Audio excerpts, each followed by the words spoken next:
Oh, wow.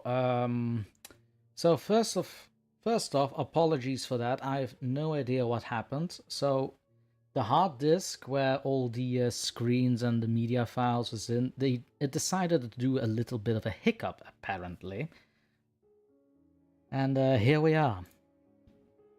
Excuse me, unbelievable. I am a little bit embarrassed by this. Oh dear, oh dear, oh dear. And we were going so well. Oh, I'm a little besides myself. Not gonna lie, I'm a little besides myself.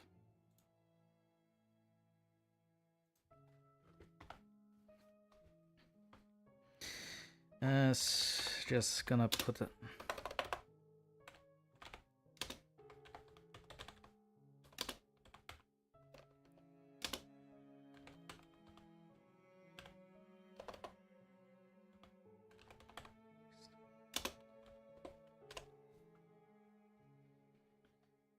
Good Lord Almighty, we were doing so well, weren't we?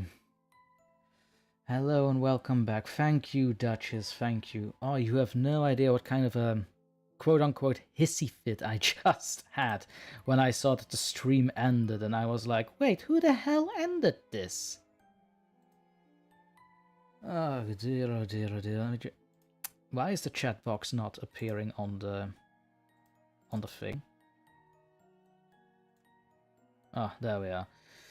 Okay. Whew, oh, yeah. Yeah, sorry for that. Again, I'm just besides myself. I have nothing. I have absolutely nothing. No, oh god, oh god, oh god. No, Dr. Torment is not a happy lad here. No, he is not.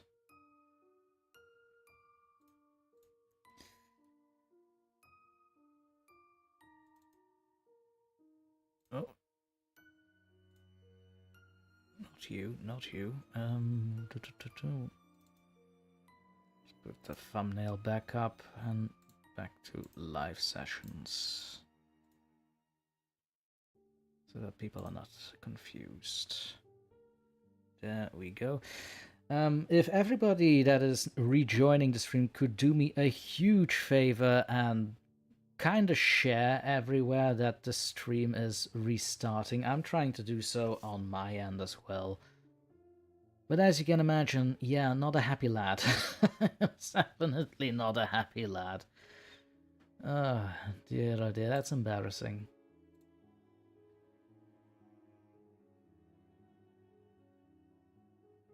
That is a little bit embarrassing.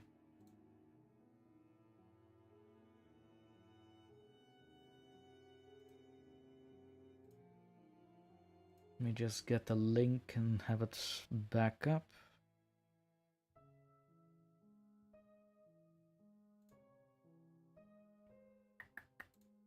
Share, please, yes. Back to Twitter and whatnot.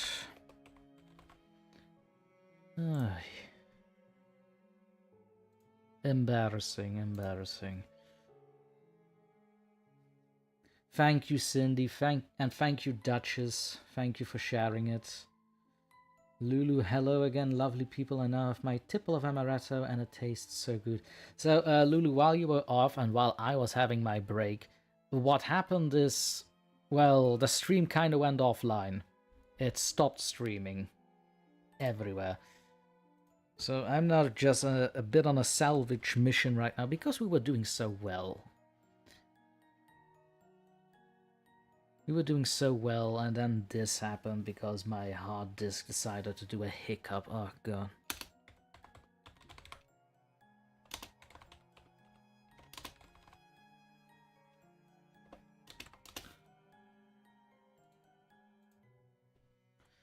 But I'm not a quitter, so that should be on the Twittery.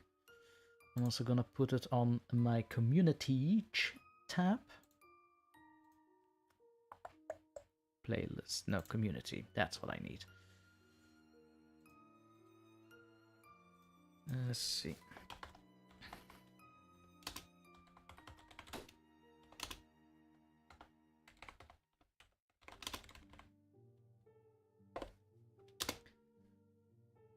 Again, this is the kind of thing that I batter myself over the head with, by the way. Should I? Absolutely not, but, you know, it's my hardware, it's my software. It should have been working. There we go. Actually, now that I'm on the community tab, how is the poll going? Let's see, 8 votes. 50% go for Orpheus, the brother of Cerberus, and the 25% are shared with the Black Shark and the Michigan Dogman.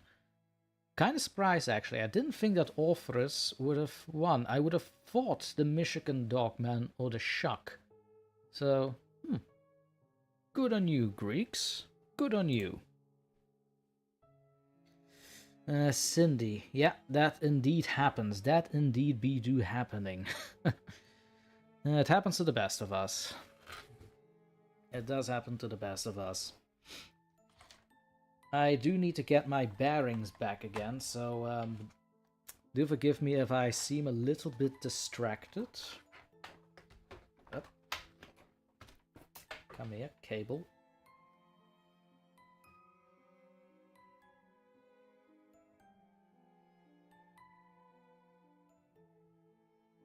We were doing so well.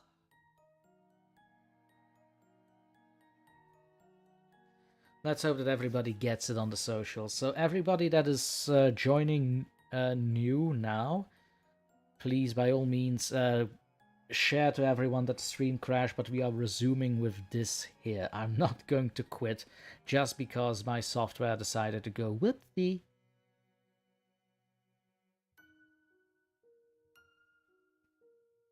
It definitely hasn't put a damper on my mood. I can't, weirdly enough.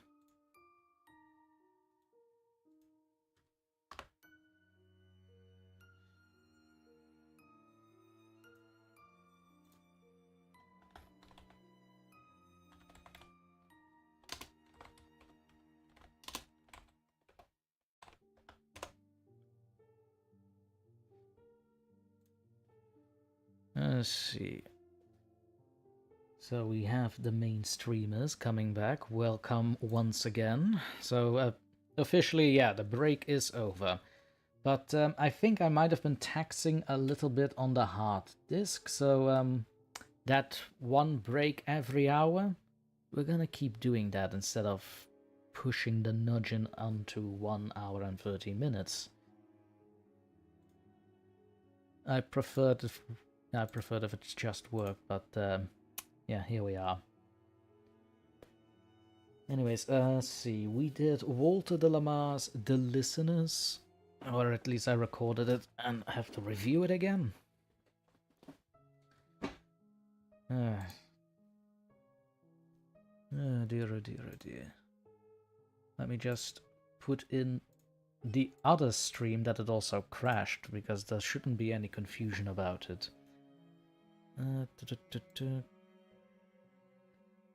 And then we can resume our regular programming.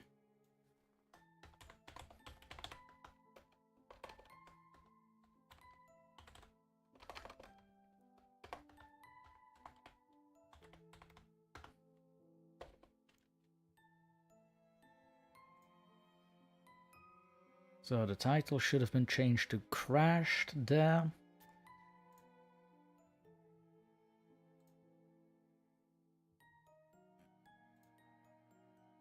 And I will be sharing it on my phone as well. My god, I'm considering this already a little bit of a disaster, but it's fine. It's fine, we'll just resume from where we were.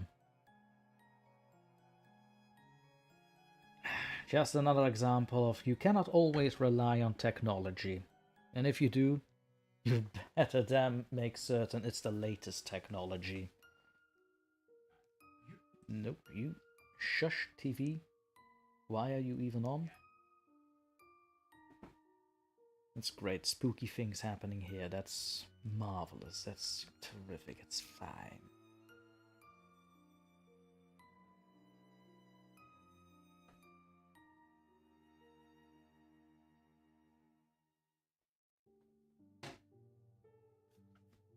Let me just, before I forget, let me also put it on the Instagram.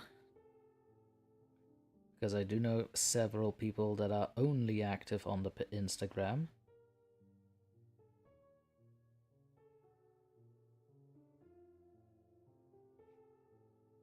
Oh, Duchess, I see you have a poll going too.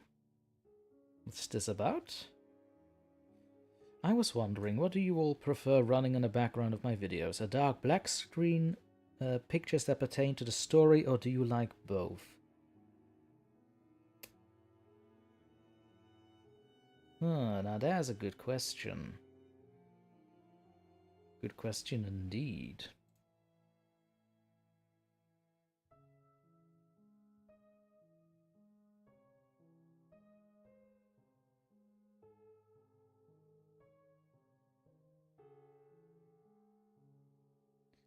Shared on the X page. Thank you so much, Lulu. And again, thank you, Cindy and Duchess, for also having shared.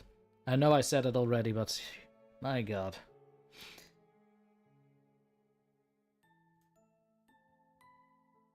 Funny thing is, it says excellent connection. Thank you for letting me know.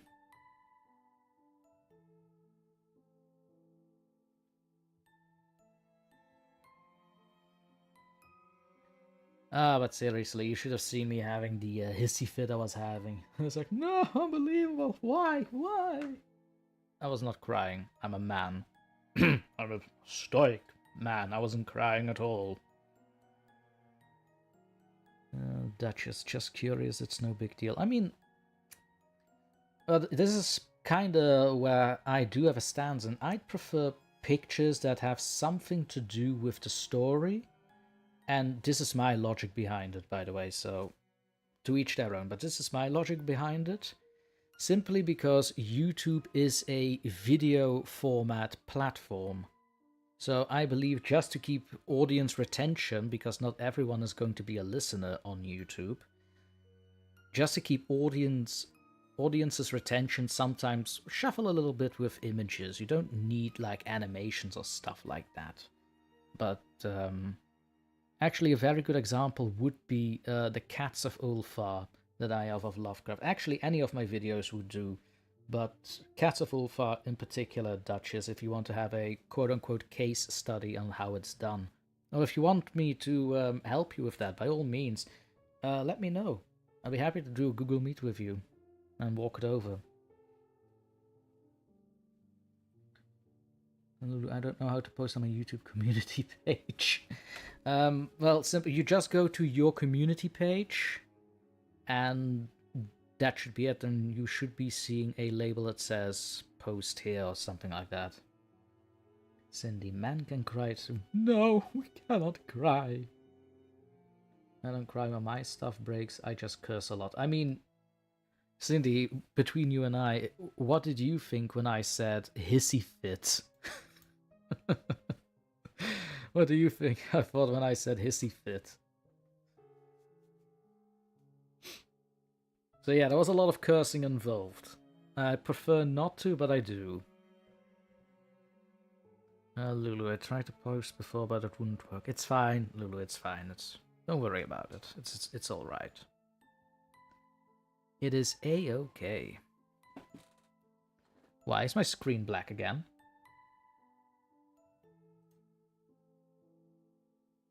Is my screen black again, or am I imagining stuff? Please tell me I'm imagining stuff.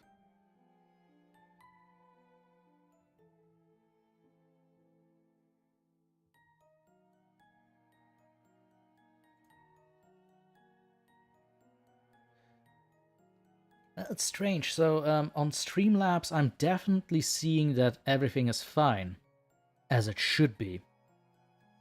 Evidently, I'm being a little bit skeptical now. But when I go in YouTube Studio and have a look, it's black screen, but everything plays, so... Oh. Now it's back. My god, YouTube, you're giving me a heart attack, man. Please, no, don't. Not that again. My god.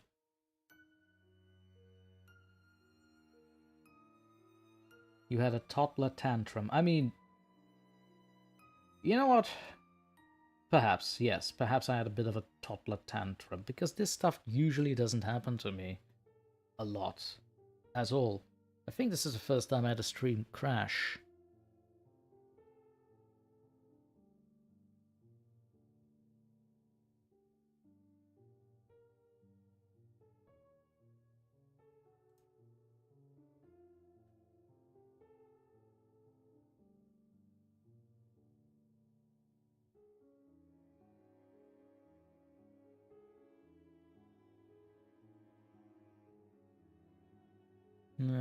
Should be fine now.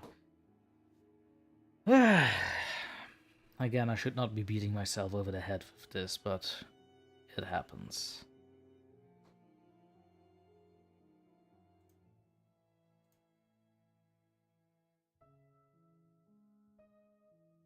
Oh god, be still my heart.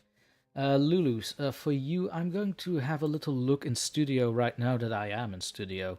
I'm going to have a little look what's the situation with the YouTube membership, since you mentioned you couldn't see them, right?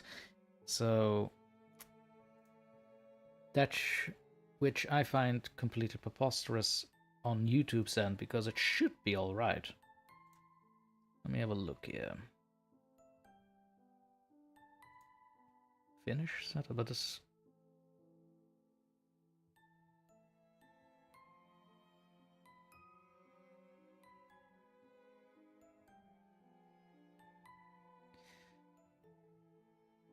There's... Okay, some things that I still need to do on my end. Oh god. YouTube approved the memberships. I mean...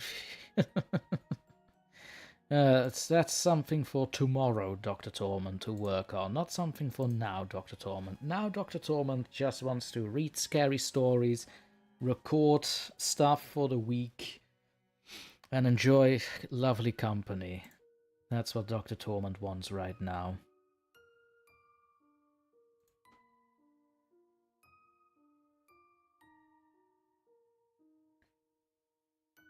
Oh dear, oh dear, oh dear.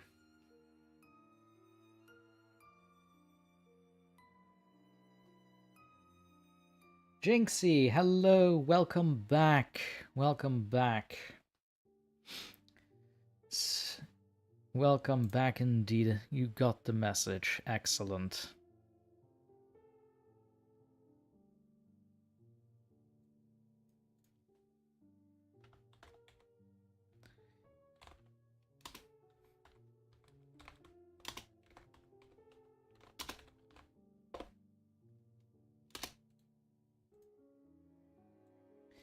I'm also gonna be, oh, I have to probably do it on Discord too, don't I?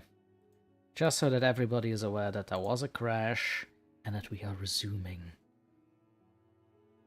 Won't have it said that I'm a bad host. Won't have it said that I'm a quitter, 'cause I ain't. Mama Torment raised him no quitter. And that's the best Americanese you'll ever get out of me. I am horrible with American accents.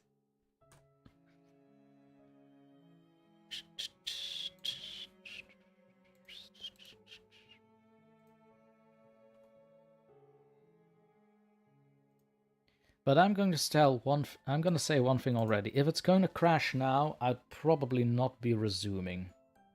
Just stating that right now.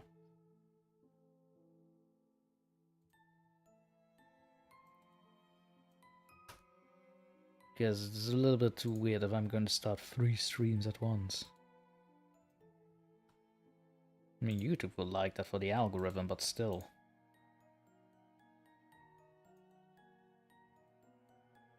That's the memes.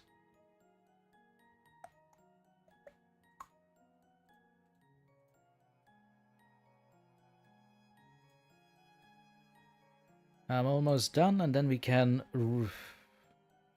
If we can start again.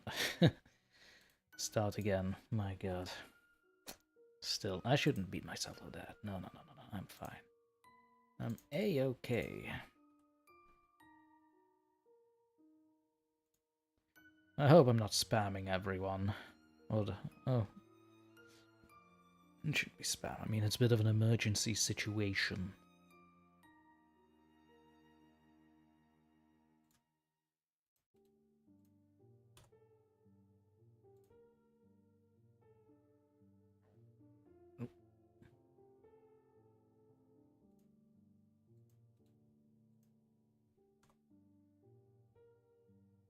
That ought to be it.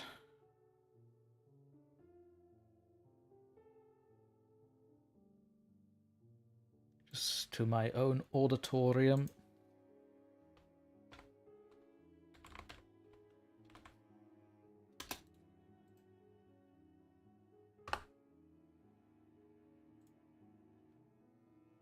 There we go.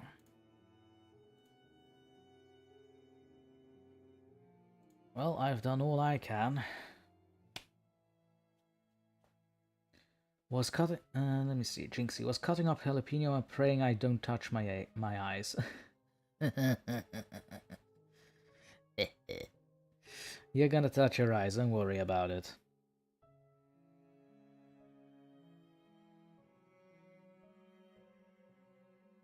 I'm sorry, Lulu. What did you just found?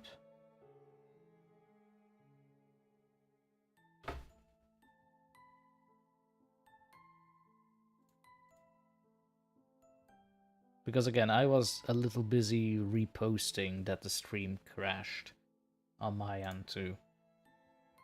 So I may have... Was it something I said? Did I say something?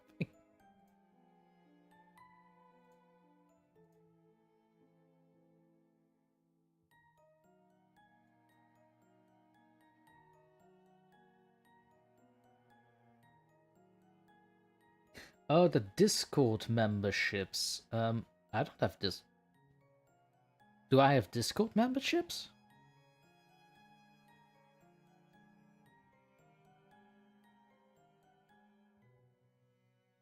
I shouldn't have Discord memberships, not that I know of at least.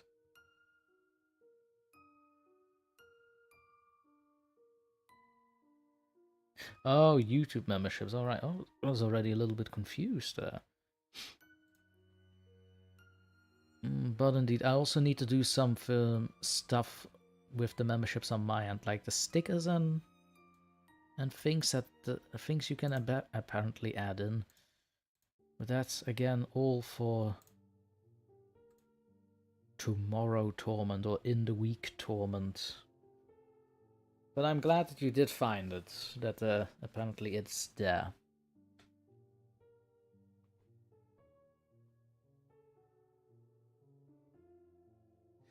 Oh, but no YouTube membership. Okay, sorry, misread there. Okay. Yeah, that's something I need to finish off then in my own time, but I'm not gonna do that. I'm not gonna use the stream to fix my memberships. It'll be coming. Don't worry about it. The Linktree connects to my Discord membership. Okay. I did not know that. It does. Huh.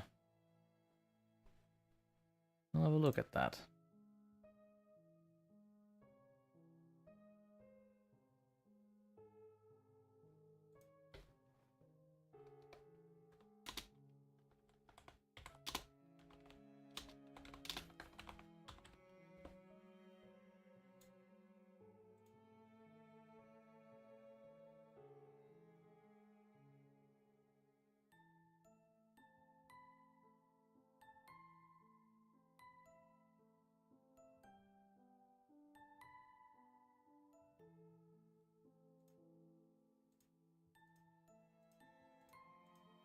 Alright. Okay, that was exciting. A little bit too much excitement for me, but, well, here we are. I hope everybody's going to get the message and we get at least a, little bit back from what we had, because here's the thing, this is what actually kind of like, kind of got me, like, for once there was like a concurrent, there were concurrent views that were staying above the 20. This is why I was having the toddler hissy fit there. I was like, oh, finally, this is the first time so many people come at once to one of these live events. Yay! And I thought, yeah, I'm doing something good here. And now we're back here. But it's fine, it's fine. With the core group. I like this. This is also fine.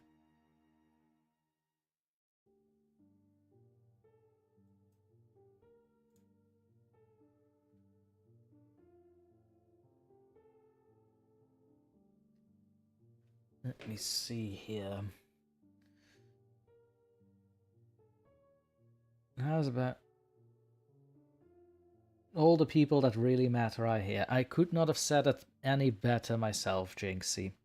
But I do hope more will come, because, you know, that's how you keep the channel a little bit relevant, quote-unquote, in the algorithm. The algorithm demons of YouTube, if you will. Engagement and people coming in. I prefer that it was just... I prefer smaller groups myself, but, you know, it was fun. But here we are, the most important people that matter to the channel then. In Jinx's own words. That said, I think I'm gonna do... not a recording right now, but I will be doing a story, I think. Actually, let me just have a look at my own archive. Maybe I have something of my own writing.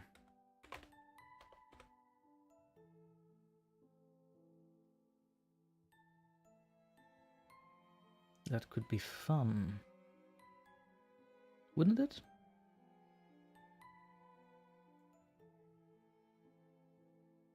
If I find something in my own archives, that is. Tom.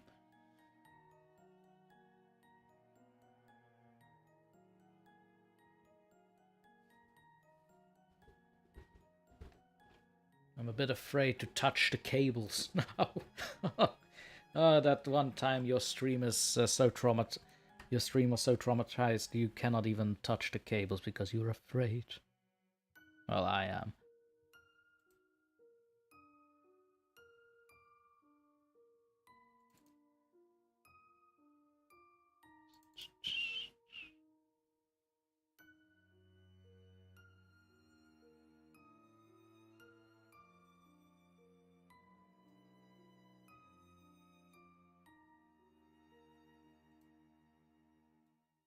If I find something of my own writing, just an FYI, and still if I find something of my own writing, FYI, that it is meant to be in a dark fantasy setting that I was kind of writing back in 2014, 2015-ish.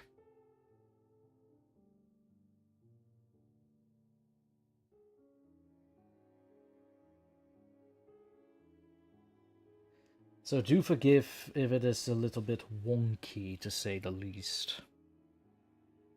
I have... I did have had some re-editing done somewhere in 2008, 19? No, hold on, when did I move here? No, I had some editing done in 2022, which is, again, 2 years ago. Heavy editing, mind you, but still I consider it amateurish, especially with the likes of, say, Prowler or even Bobby Dangerously. Especially Bobby Dangerously, because I had a little peek at his channel and also the stories he has. Also, should be contacted at one point. I should keep a list of the people I'm going to contact.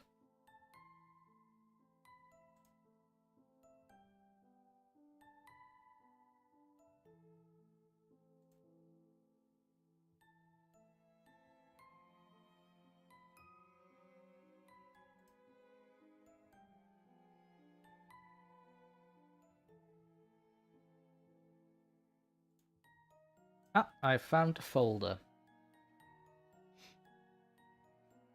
Good news, I found a folder of DrTorment's own writings. Yay!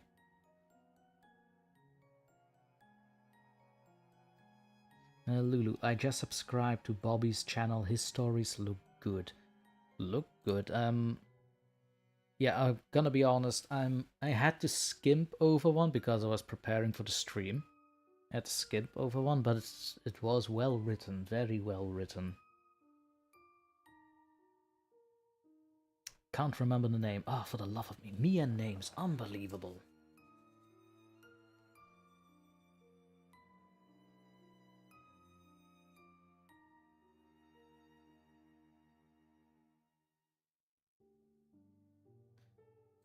In the meantime, I'm gonna start yet another little poll.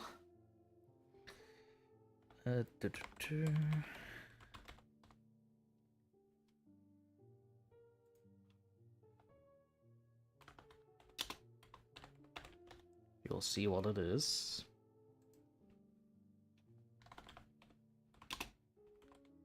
I'm expecting a little bit of dividing in the votes here, but we'll see.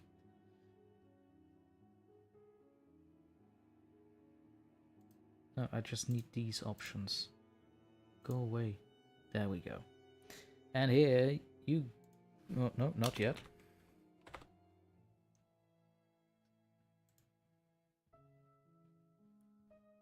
And here we go. By all means, may the voting commence. I think I already know what's gonna happen, but we'll see.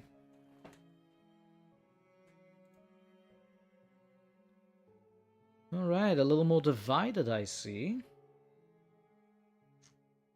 Free vote. You know what, I'm gonna wait, say, an extra 2 minutes. I'll prepare things on my end. Oh, now this... Oh, it's getting exciting now. Nice. So I'm gonna wait at least, say, 5 minutes. Just to see if any more people will trickle in and they can participate in the vote, yes or no. We'll see. And if not, well, then somebody has to break the tie there. At one point, at least. At one point, somebody will have to break the tie. I don't really mind which it is. I kind of thought resuming poetry would get no votes because, you know, we just had that, Dr. Torment, constantly you and your poetry, bah. Well, I like poetry. Duchess, I would love to hear something you wrote. Me too. I would also love to hear something I wrote.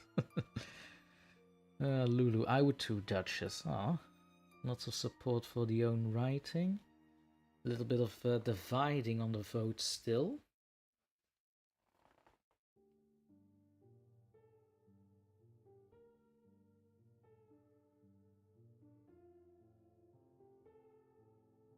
Oh, pray tell, what's that? Is the vote broken? Yes or no?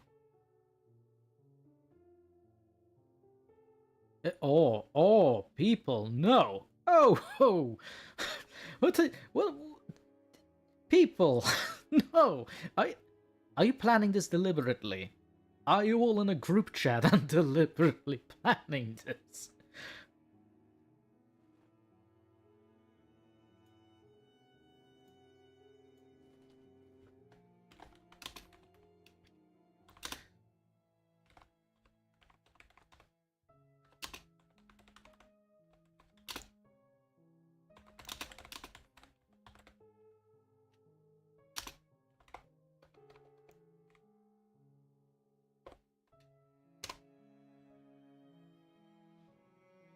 There's a little something in the chat. Should people come back in? Oh, 7 votes. Okie dokie. Oh, well. Okay. Own writing it is. So far.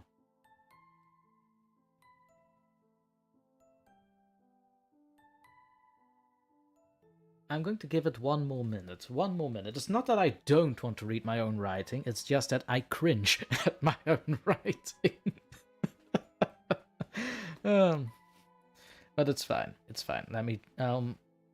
So far, the own writing is winning, so let me just prepare something here. Ooh, that would be too... Oh, no, that's too graphic. Let's not... No, let's not... No, not that one. Ew. Ewy. So, just to clarify, that my writing, again, it's more dark fantasy based, so if it doesn't really touch horror, you are warned. Just saying, I was in a bit of a fantasy phase, okay? Still am. But yeah. You should get Duchess to read your writing. Well, it depends. Duchess, bit of a question. Do you have a limit on pages or lines that you read for your stories? Because mine can range between, say, 3 to 5 pages to inexplicably 24 to even 60. And the 60 was meant to be a short story, but I just went on. Oh, that's oh, but that one needs heavy re-editing. A lot. It's basically its own book at this point. I think it's gonna be staying at those 7 votes there. Cindy is eating her hot dogs. Enjoy the hot dogs, Cindy. I hope they are very tasteful. You're giving me a little bit of a hankering, but it's fine. It's the good kind of hankering.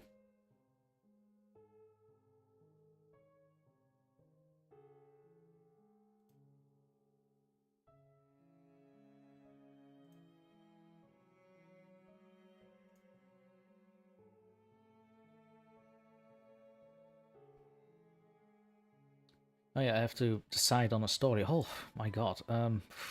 Sorry. I guess I'm still a little bit fuzzled with what happened before. Edited text. Those are the edited ones. Alright, okay, I'm back. Okay. Also, a little bit of an FYI, but I do have a blog. I do have a blog running, which, again, I haven't posted on that in a year. But I do have a blog running on these little bit of lore, stories, texts, whatnot.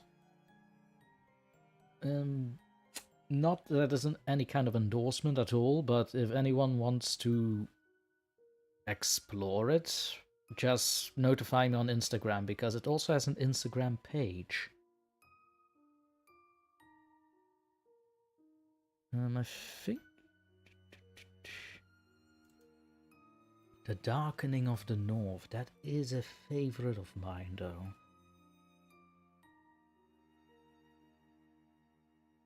Was it too long? I can't remember, though.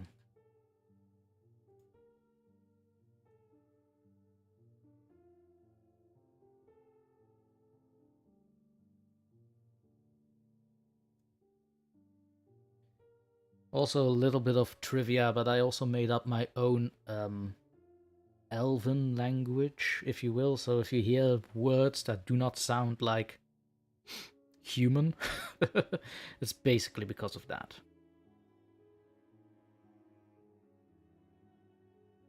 Some names are also placeholders. I also need to reiterate that heavily, that some names are placeholders, especially of certain deities and characters, especially now that I'm seeing the first 2 sentences here. Or did I decide to keep them and make a parallel to I had so many ideas back in the day. Oh god, that's all coming back now. Oof. I bookmarked your vlog the last time you mentioned. Wait, I did? Wait, what? I did? I had a vlog? Oh, wait, I can remember that, Lulu. Yes, you're right. I said Lily. Sorry, Lulu.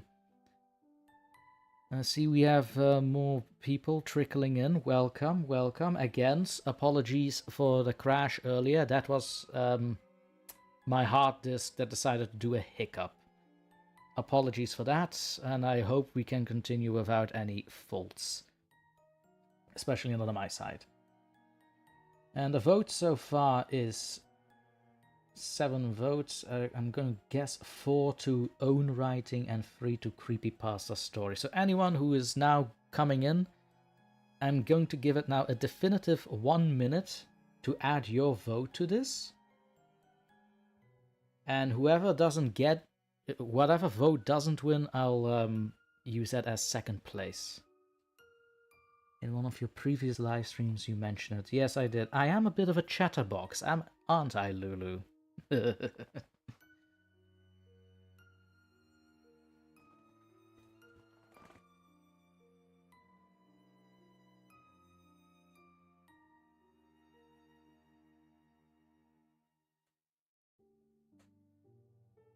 Maybe I'm just prattling on right now because I'm still a little bit taken aback. I know I keep saying it, but can't help it. It's the first time something like that happened. I was trying to have a bit of fun, and then, yeah, technical issues. My god, technical issues all the time.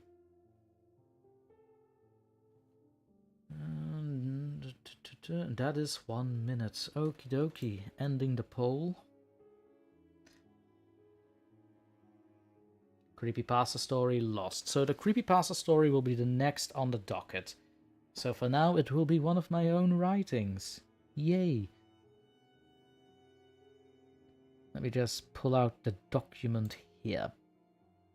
Yeah.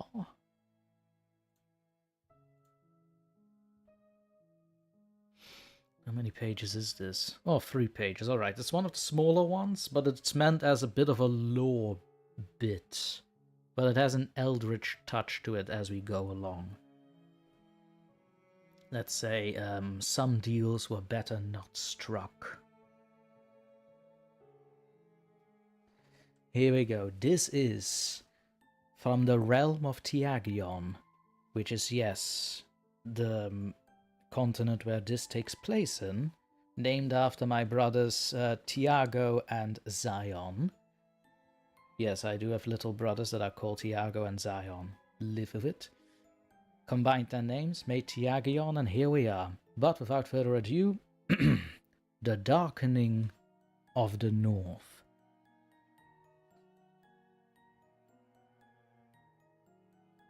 Oh. Hello, Bobby. Oh, you had to take a nap. That's fine. The stream crashed, and basically I decided not to give up, and here we are. I was about to read something of my own little dabbling into dark fantasy. I think I've prattled on long enough because at least 2 of the ladies have been very anxious of hearing my own writing, even though I think it's nothing that fantastic. But glad that you're back. I'm glad you've made your way back here. Welcome back. And so, without further ado, the Darkening of the North. Long ago, in an age when Tiagion was recovering from the battle of sundering between the divine champion and the abhorred brother, there was a magnificent city in the far north, untouched by the troubles and marring of the world, and its splendor was never seen again or heard of.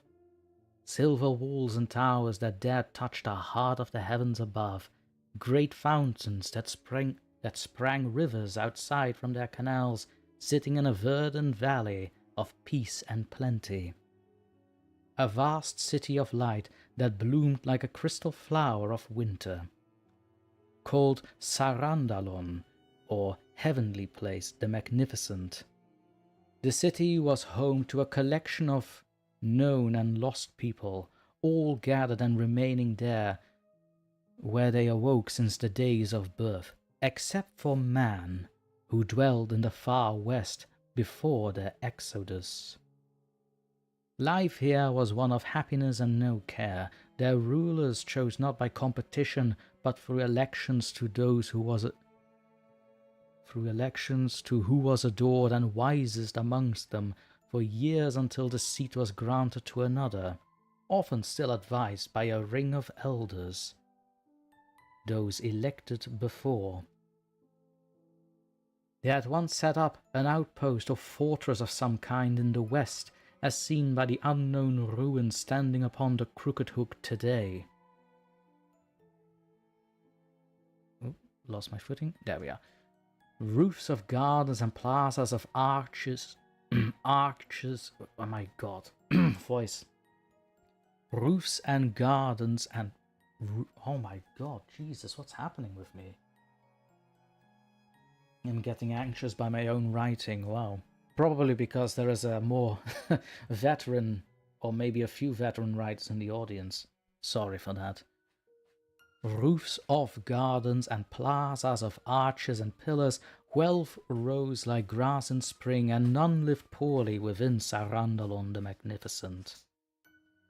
What few weapons and armour they crafted as badges of office to their most esteemed were highly sought after well within the ages to come. Such was their craft to be untouched by time, and just as deadly when used. Their realm was all that lay in the north, and cold did not touch the land there. With such great and undisputed territory, the northern cultures then were known to be warm and caring in these older days, as war and conflict had not yet been set upon their minds, and they were content with what they had. As for the people living here, the old ones, they mirrored animals of the wild that learned to walk on their hind legs and formed their own language, which they shared with the first elves. Blessed with endless life and spared from diseases, they devoted themselves to wisdom and learning. A child of theirs could easily match an old scholar from the lesser peoples.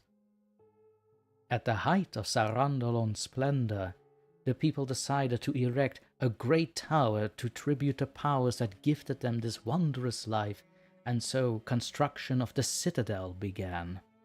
So massive was this undertaking, folk turned grey and old, as did their children and their children after. For many years, while the looming construction pierced the clouds and rivaled the mountains, the people abandoned it, as they thought no such worldly structure is enough to please the powers beyond. There it stood, like a headless and crownless colossus over people less than ants in its grand standing. One day, a queer-eyed individual and his two companions, one that had burgundy flashings in his own eyes, and one tall and cloaked from the light of the sun, entered the city. The queer-eyed one introduced himself as a humble merchant, drawn by the tales of splendor and wonder, not like his bitter cold companions, whose lingering starvation lightened their daunting eyes as unnerving to most. Claiming to be of a race not yet landed in these parts of the world, they promised the people to finish their wondrous monument in a single night. Mocking the merchant in particular, the old one scolded them until one elder heard them out on the promise. They would finish the work of Sarandalon's past generations so long as the burgundy-eyed man could choose his own home within the walls. The salesman, however, simply desired the elder's ring as an assurance that the agreement would be met. Such jewelry carried a heavier weight than all the wealth and influence of the elder and his people. To possess it is to possess the city. At first, there was a heavy doubt, yet the desires of the crowd pushed that away, and the elder surrendered his ring. An agreement had been struck. Asking why this queer-eyed salesman would not want a home of his own, the man simply said he was more at home on the road than kept between walls. Night fell sooner than the day, and crept like a dark poison in the air. Chill winds howled as if sung by the damned. The sun never shone upon these lands again since that day. The very stones of the unbuilt citadel glittered a pale, ghostly, bluish light, and an unseen bell tolled for the labour of the salesman. Stone upon stone, wall upon wall, the citadel rose as the bell tolled.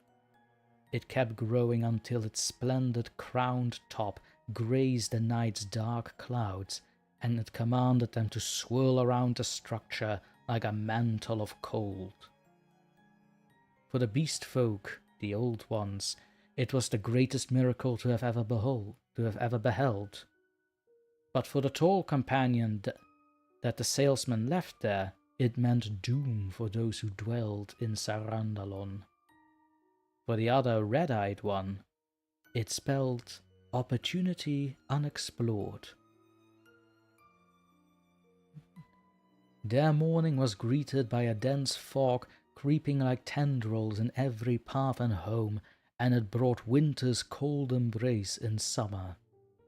Never did the sun broke through the stormy clouds above, all of which swirling still around their beloved citadel. It was then that the salesman was spotted sitting on the rooftop of the elder he struck the bargain with. He jumped off effortlessly like a child would hop off a fence, and demanded just payment for his services, but was scolded by the elder for what befell their city.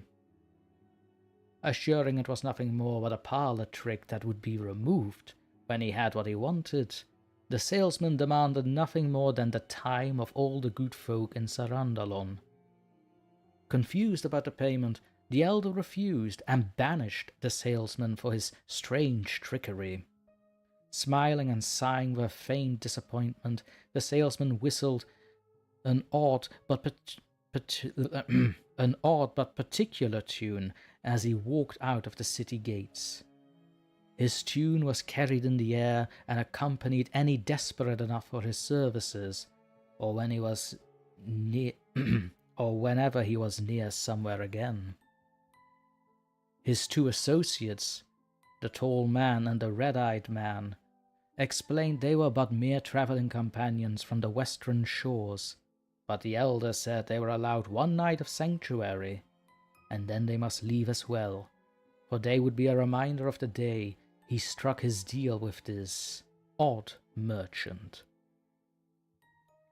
The young hours of the night had barely begun before rumouring whispers turned to horrified screams as a mass of beastfolk marched solemnly towards the citadel as if it beckoned by the strange bells. As if beckoned by its strange bells. Correction. They all had the same rosy colour in their eyes, the same that the salesman flashed as he shook hands with the elder. None made it to the gates to flee the influence of the bell, all tolling the same tune as the salesman's whistling. This fair folk, who once taught the first elves language and culture, would be nothing but a shapeless memory to all but the oldest things in the world. Even then, a fruitless effort. There was one who was not enthralled by the bells, however. Only by the will of another was he left alone to witness the downfall of his people. Barricading his home, that elder chanted forgotten spells to ward himself, though he knew it had no purpose. He heard the crunch of a bitten fruit nearby, and found the salesman yet again and found the salesman eating a pear while tossing the elder's ring playfully like one does a coin.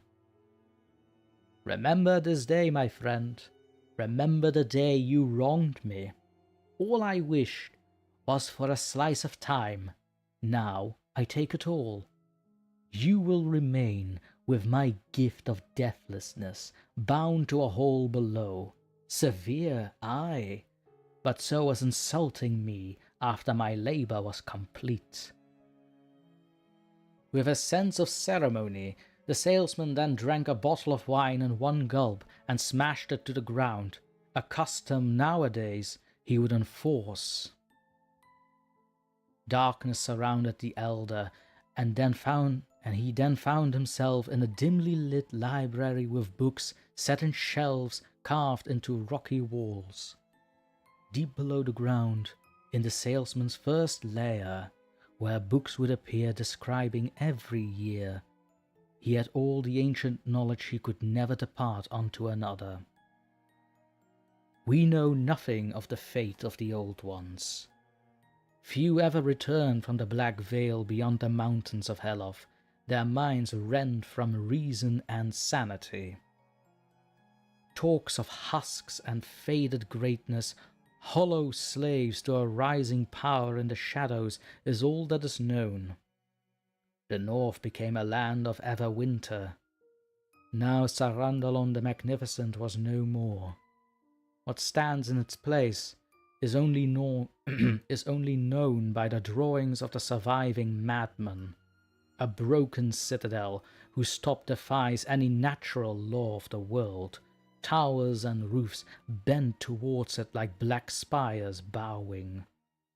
Mists of dread rolling over a dead stream of ghostly waters, serpentine eyes of blood looming over all beneath. Sarandalon the Magnificent was dead. There now stands Nordundalon, the eldritch city, anchor of the void. And that's it.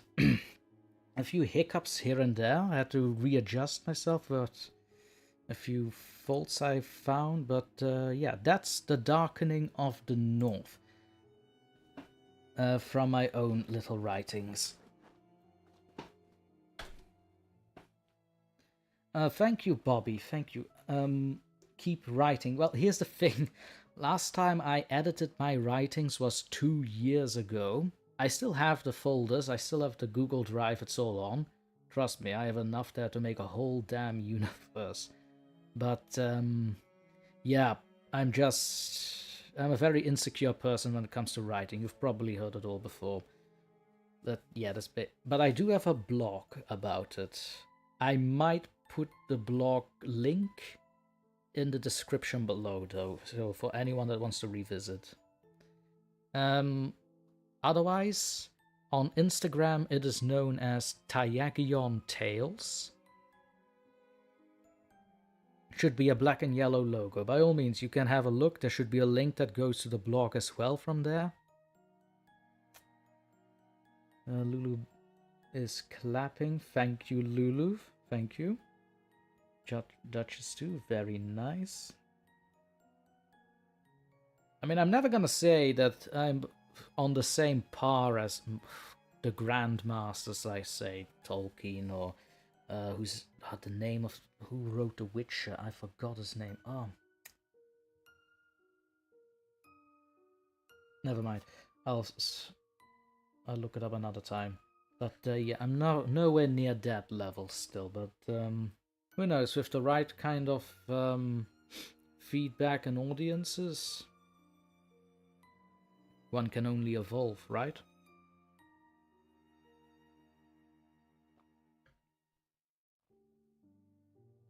God, I'm just nervous about. I'm nervous about reading my own writing. Jesus.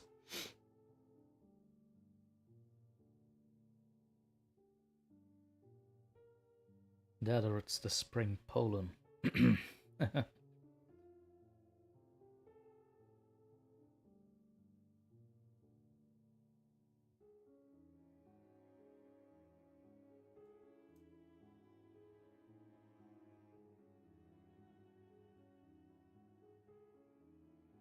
Bobby, no need to be like them, be your own and fans will love it. Yes, completely agree.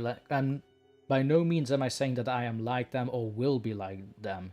By no means. There's no beating them. But you're right.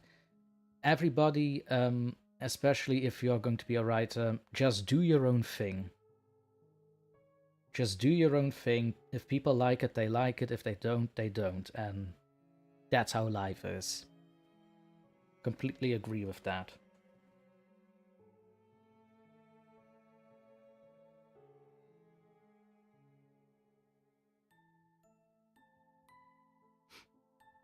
Lulu agrees with Bobby, as you should. But thank you for the encouraging words, Bobby. Thank you. Night Slayer, hello, friend. How are you? Don't underestimate your own writing. There's an audience for everyone. We definitely should have words on that, don't we, old pal? But yeah, so far feedback's been pretty well on this one. Who knows, maybe this audience has reinvigorated my own want for dark fantasy writing. Who knows? I've said it before. Who knows? Definitely should be whipping my cousin to finish that land map. Which, yes, I do have. I did draw a land map at one point, and my cousin wanted to... what was it again? He wanted to redraw it, but with more details on it, because I'm not a good drawer at all. My mountains are literally like triangles. Ridiculous. But yes, so he wanted to make a more detailed map. I'm still waiting for that, and I'm going to whip him after today.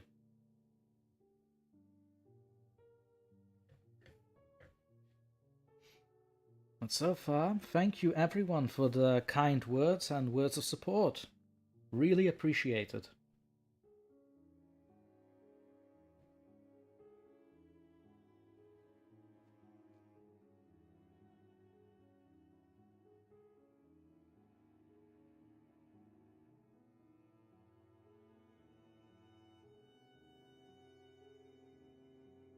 Oh, Duchess, before I forget, let me just make a vote here on your channel, because you have a vote going on.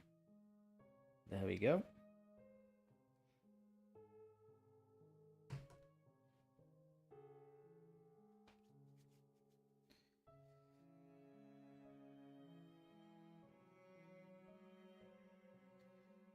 Duchess, I'm so happy you read some of your own writing. You know what, Duchess?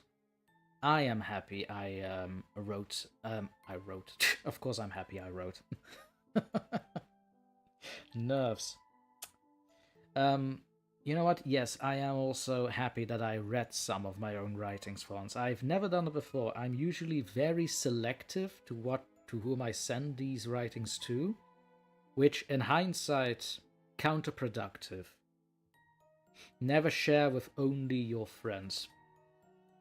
Lesson learned. But just because I read one good thing doesn't mean the rest is good. But yeah, that's me being pessimistic again. Never mind me. I'm still reeling from the crash of before. Oh, by the way, Night Slayer. By the way, this is just a resuming of the previous live stream because my drive crashed. Just so that you're up to date, mate.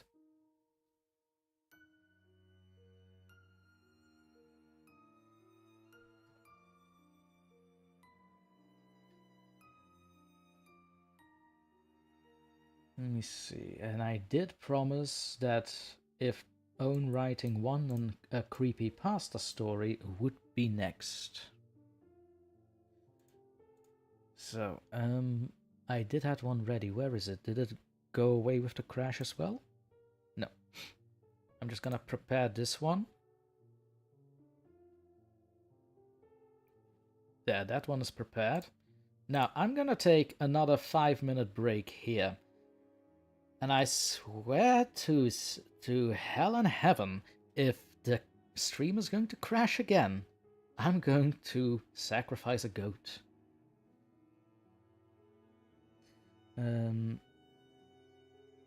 Night Slayer, are you going to read The Lying Story? No, that one is still under production. To say, I'm still writing that one. Just so that everybody is up to speed here. What Night Slayer is referring to is another short story that I've been dabbling with. A bunch of friends that are playing cards that are given by an odd salesman. Hint, hint. and if shenanigans ensue. It's... I'm not going to spoil too much because I want to finish that one first. I do have a few other priorities on my end, however. As I said in the stream that crashed, I am trying to get back into story narration since I've missed like about 2 weeks of content from myself and other narrators, which I like. Duchess. Like Duchess, now that you're here, I'm really starting to binge your content again. But also Horror on the Rocks and Lady Spookaria. All videos I have to rewatch, it's on my list. And Gemini, who has had an amazing song coming out, by the way. Who hasn't watched it, go to Gemini Reads, see his latest song, it's amazing.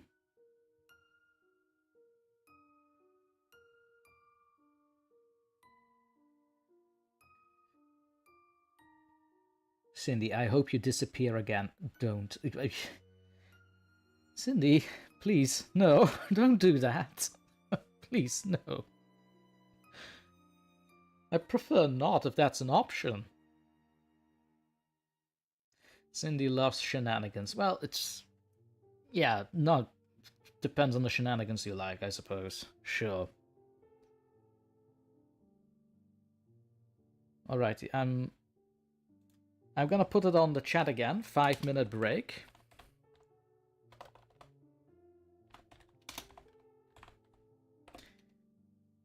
And if I'm going to disappear again, which I hope I won't, it should be fine. But should I disappear again, it's been wonderful. And if I don't disappear again, I'll see you all in about 5 minutas. Enjoy the coffee break, everyone.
the sheer heart attack I had just from getting a refill on my water.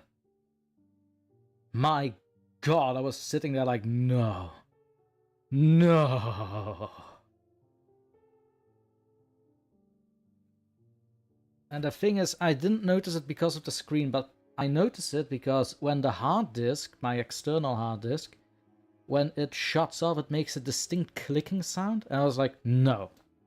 Do not tell me you're doing the thing again. And thank fortune, it didn't. My God.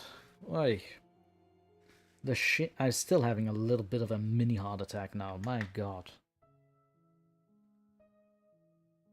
Welcome everyone, welcome back from the break. I certainly am. I couldn't even get my own water refilled because of the little mini heart attack when the screens went black again, apparently. No, Jinxie, no. He did it on purpose to scare us. How? How can I do that on purpose? Why would I cut myself in the arm there? Duchess, I was going to say, if something happens this time, you're not allowed to take a break again. You know what? Fair enough. I'll take you on that. If something is going to happen this time, not going to take a goddamn break again. Oh, God. Oh, dear, oh, dear, oh, dear.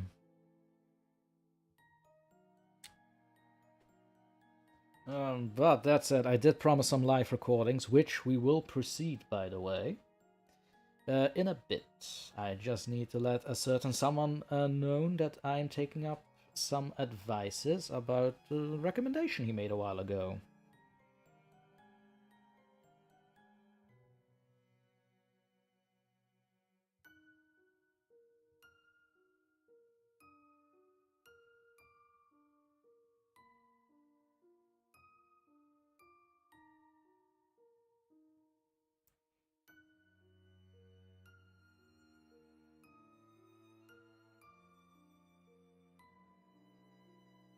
There we go. Lulu, they don't call him DrTorment for nothing. I mean... Fair enough. I get why you would... Yeah, I get it. Sure, alright. I'll allow it. That's fair. That is completely fair.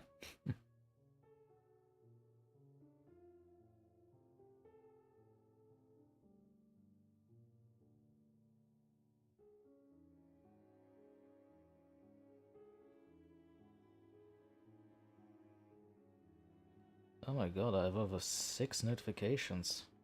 That's a first. Wow, DrTorment has friends outside of YouTube. I mean, kinda. And let me get a little bit comfy. Audacity, are you still on? Yes, yes you are. Indeed you are. Let me just close the documents here, because I don't think... Not sure. We still have... At the minimum, we have an hour, but who knows, I might expand a little bit. But I'm deathly afraid of taking breaks. I'm definitely afraid now of taking breaks. So if I'm going to take a break, I'll just don't change the screen. It might be that. No, I'm not going to change the screen if I'm going to take a break. See if that's... see if that might be it. That sudden switching of the screens. Who knows? Who knows?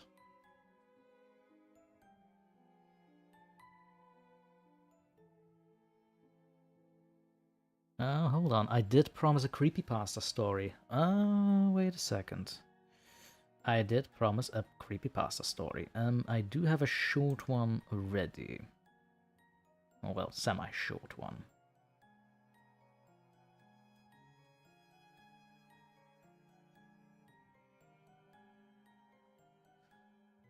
Here we are.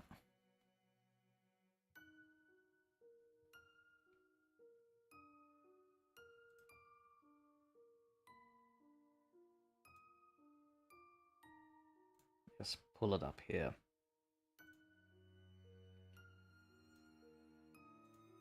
So far, the live recording has been one poem by William Delamare, The Listeners. few hiccups in there, but we managed. We are going to use the royal we here. And then crash happened, yippee-ki-yay. Then restarting here. Now I've read a little bit of my own dark fantasy writing, which I still believe requires some editing, in my humble opinion, but still. And now we are I'm gonna start a poll. I'm just gonna run a poll here, which you guys can vote on while I'm reading this creepypasta, by the way. It's fairly simple. You might say that you've invigorated something in me.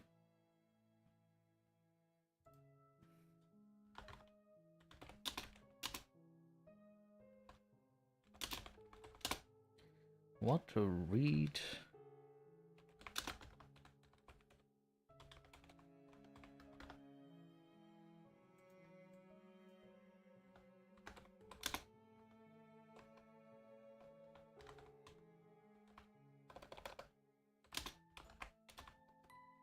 I'm making spelling errors. Yeah, that bodes well for my writing career.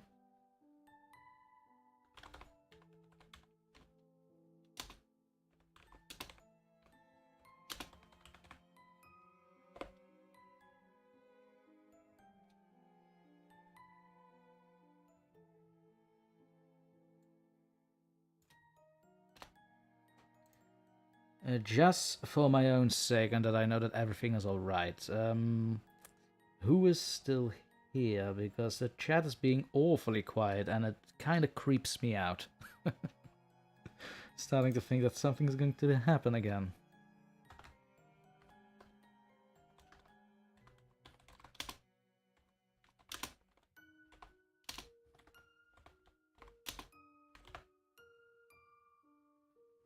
Okay, my god.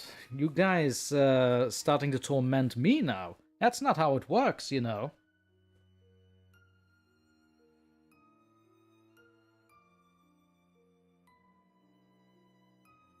So, I have the poll ready, and I will put it up while I'm reading. So without further ado, let's get this creepypasta ready.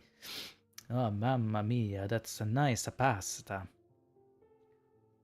So, the creepypasta story is called The Well in the Basement. Relatively new, and there will be a link in the description after the live stream has ended. So, here we go. The Well in the Basement. In the quiet, isolated town of Autumnvale, nestled deep in the woods, far from prying eyes, stood an old, decrepit house that had been in my family for generations. This house was more than just a structure, it was a living testament to a lineage steeped in mystery and silence. To the untrained eye, it was just another relic of bygone days, its crumbling facade and sagging roof a mere curiosity for passing hikers. But to me, it was the keeper of my darkest secrets, a silent witness to unspeakable acts. The house had once been a majestic sight, a sprawling Victorian mansion built by my great-great-grandfather, a man of considerable wealth and somewhat dubious morality. Its walls were thick and imposing, designed to withstand the harshest elements, or perhaps to conceal the secrets within. The exterior, once painted a cheerful yellow, had long since faded into a sickly mottled grey, the paint peeling in long curling strips. The windows, tall and narrow, were clouded with grime, their wooden frames rotting and splintered. Ivy and moss crept up the walls, choking the life from the ancient stones and adding to the air of neglect and decay. Inside, the house was a labyrinth of shadowy corridors and cavernous rooms filled with the relics of its halcyon days. The grand foyer, with its sweeping staircase and ornate chandelier, had long since lost its luster. The chandelier's crystals were coated in dust, and the staircase's banister was sticky with the residue of years of humidity and neglect. The wallpaper, once vibrant with intricate patterns, now hung in tattered strips, revealing the bare, splintered wood beneath.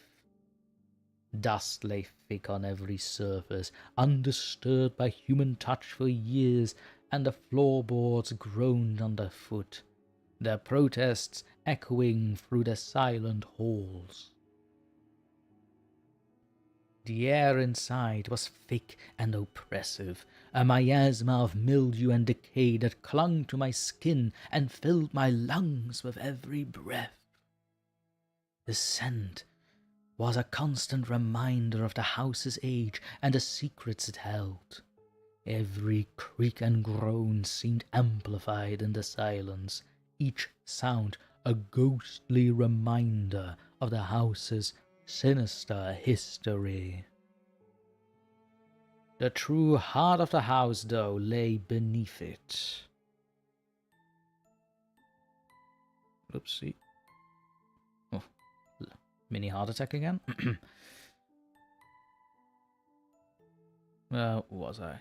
The true heart of the house, though, lay beneath it. Hidden behind a heavy oak door that was always locked, the entrance to the cellar was a place I avoided unless absolutely necessary. The cellar was a place of perpetual darkness, where the cold seemed to seep into your very bones, and the silence itself was a living, breathing entity. At the far end, concealed behind a stack of forgotten crates and cobweb-covered shelves, was the well. This ancient construct, with its stone walls slick with moss and moisture, was a gaping maw that exuded a chill unlike anything else. It was a seemingly bottomless pit that had swallowed my darkest deeds without a trace. The well was not just a physical presence, it was a constant source of fear and dread, a silent sentry that watched over me my entire life. In the quiet moments of the night, when the wind whispered through the trees and the house settled with ghostly creaks, I could still hear it calling to me. The whispers of the past, the voices of those I had sent to its depths, echoed in my mind, driving me to the brink of madness. The well was both my confessor and my judge, its dark influence ever present, a reminder of the darkness that lurked within me. Over the years, the house became my prison, the well my tormentor.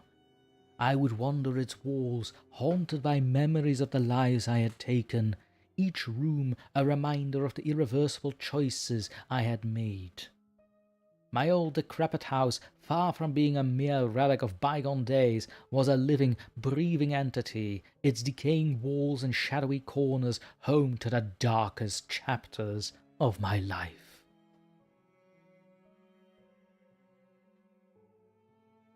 Is that who I think that? Little pause here.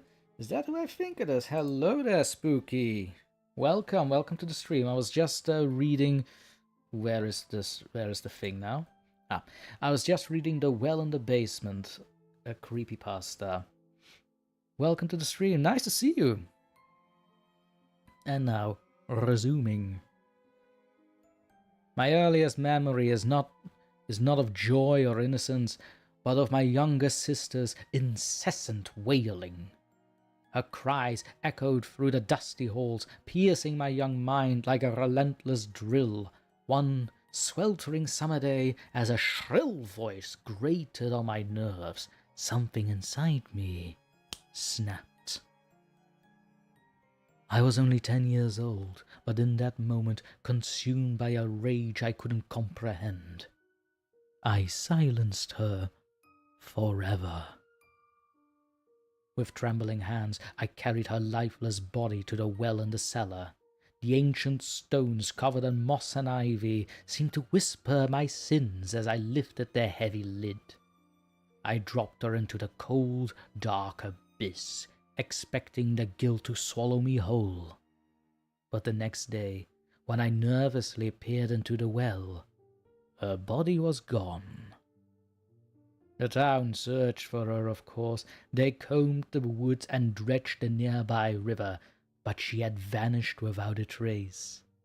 Eventually they concluded she had wandered off and met a tragic fate, and the town mourned a lost child. As for me, I felt an odd mix of relief and confusion. The well had taken her, and in doing so, it had granted me a twisted absolution. Years passed, but the memory of that day never faded. The well remained, a silent witness to my crime and a dark secret that only I knew.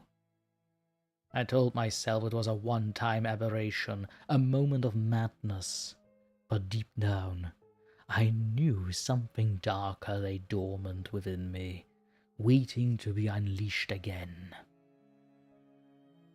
It was a sweltering summer afternoon, 5 years after my sister's disappearance, when the well demanded its next offering.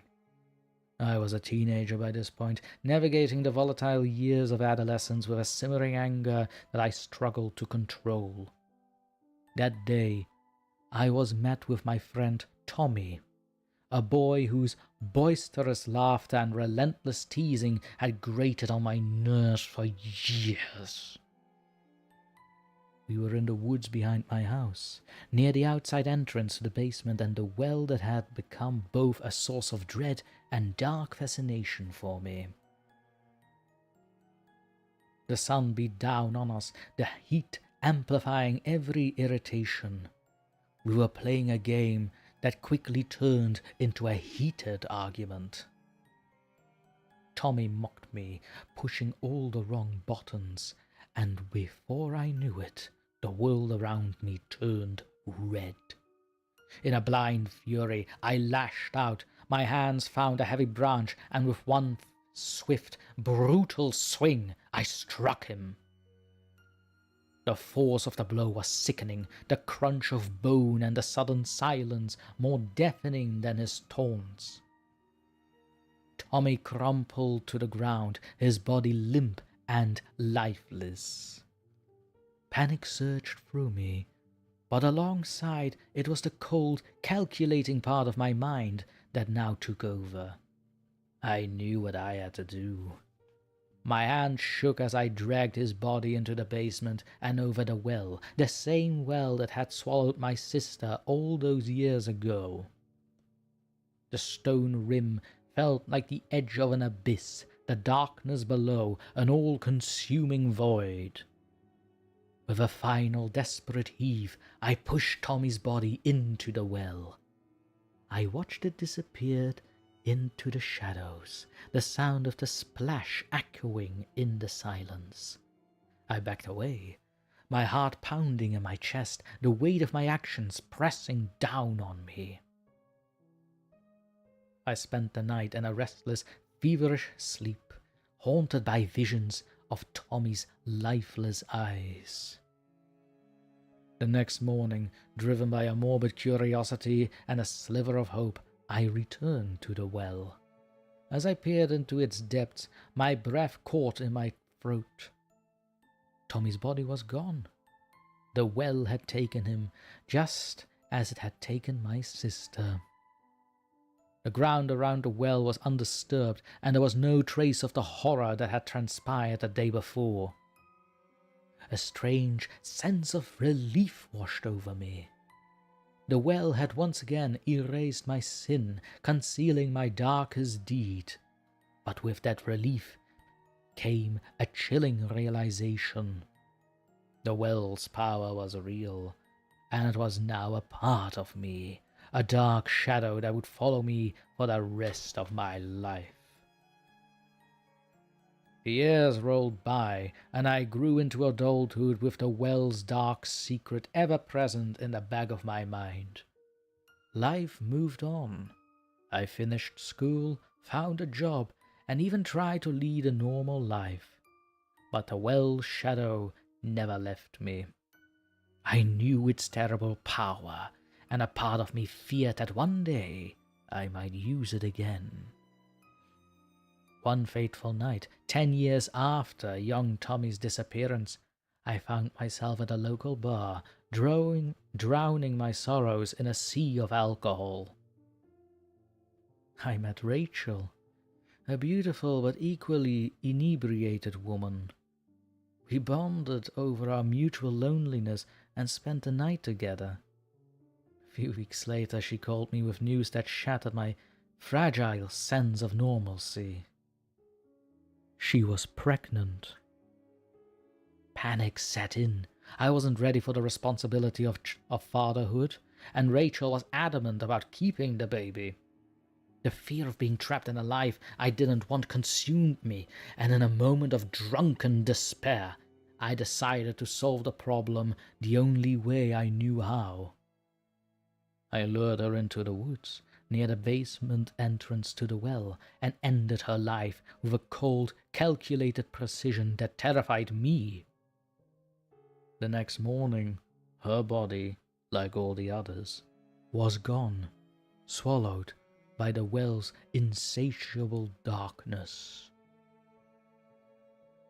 Years turned into decades, and the well's secret remained hidden. 15 years later, I found myself in the corporate world, working under a boss who was a tyrant. He made my life miserable, his constant belittling and impossible demands driving me to the brink. One day, after yet another humiliating public dressing down, something inside me snapped. I followed him home, confronting him in the parking lot of his own apartment complex. The rage that had been simmering for years erupted, and I attacked him, my hands finding a steel pipe left carelessly in the shadows. The deed was done quickly, almost too easily. I transported his body to the well, my heart pounding with a mix of fear and anticipation. As always, the next day the body had vanished, and I was free from his torment. It was now 20 years after my sister's death, and the well had claimed 4 lives. More importantly, each time it had erased my sins, allowing me to carry on with my life as though nothing had happened. But the darkness within me grew with each act, and I became increasingly isolated, haunted by the faces of those I had sacrificed to the well. Then came the day my mother, now elderly and frail, became too much for me to handle. She had been She had been my one faithful companion all these years. The one who had shared our home without sharing the burden of my dark secrets. She'd always been surprisingly strong for a woman her size, able to perform tasks you would never expect from such a demure frame. But now she needed constant care, and the cost of putting her in a home was more than I was willing to pay.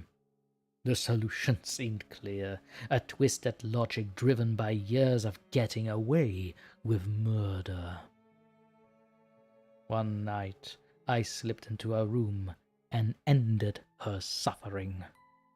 This time, as I dragged her to the well, a strange sense of unease settled over me.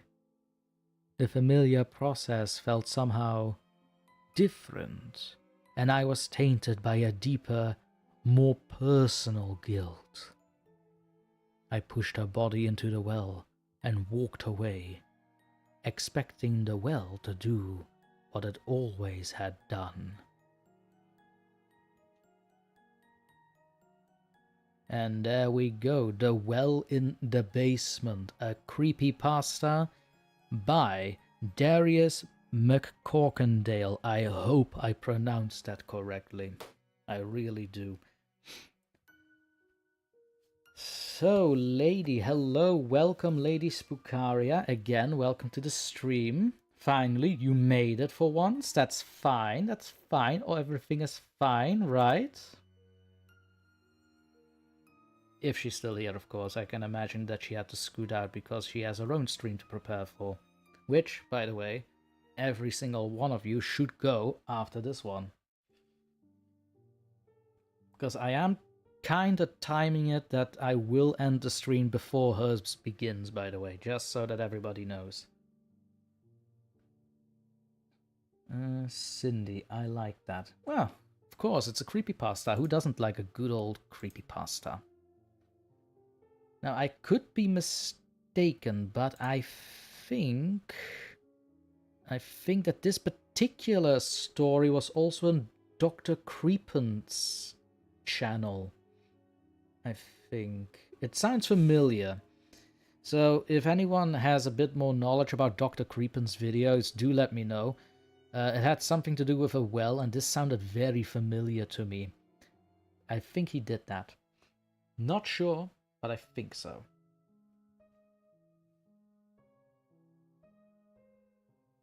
Lulu, that was excellent, Dr. T. Thank you, Lulu. Duchess, very good indeed. Now let's have a look at the poll, shall we? Alright, a little divide, a little bit of a divide there. Resume live recording, lazy ass. Let's see, how many votes? 5 votes. Alright, that's fair. 5 votes. I'm gonna give you lot about... Lulu voted for live recording. Oh, look at that.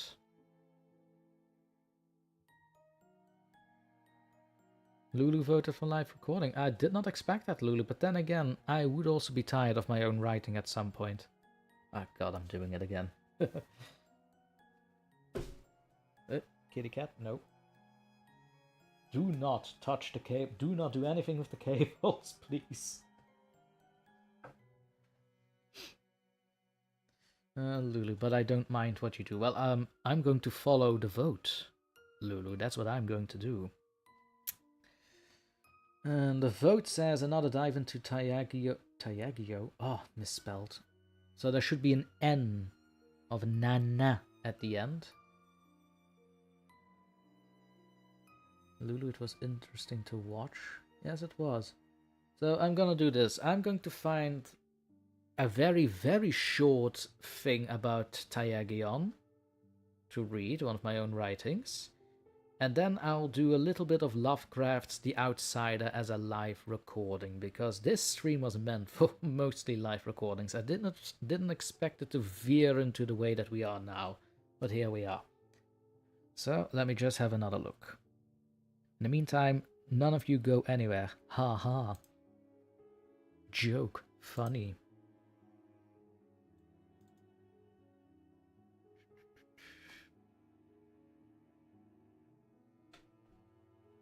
Oh no, that one's long. Don't do that. Too long, too long.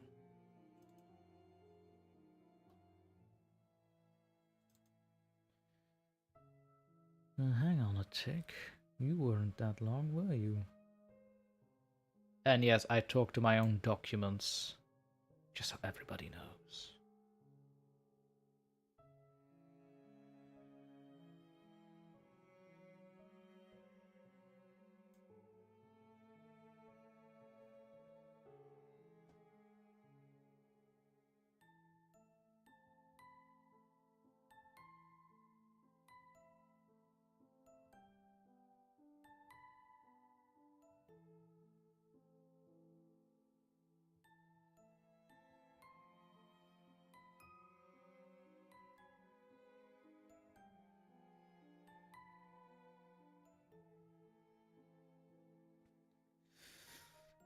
Not this one. It's a bit of a spoiler. No, let's not do this one. No. That's a spoiler. Don't like spoilers. Duchess, I like how Lady calls you Tommy. Yeah, well, it's a thing between us. She called me Tommy, and I call her Spooky, or Lady Spooky, if you feel so inclined.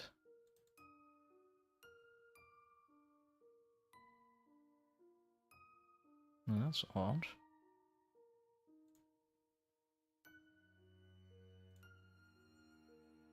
Why are you not working?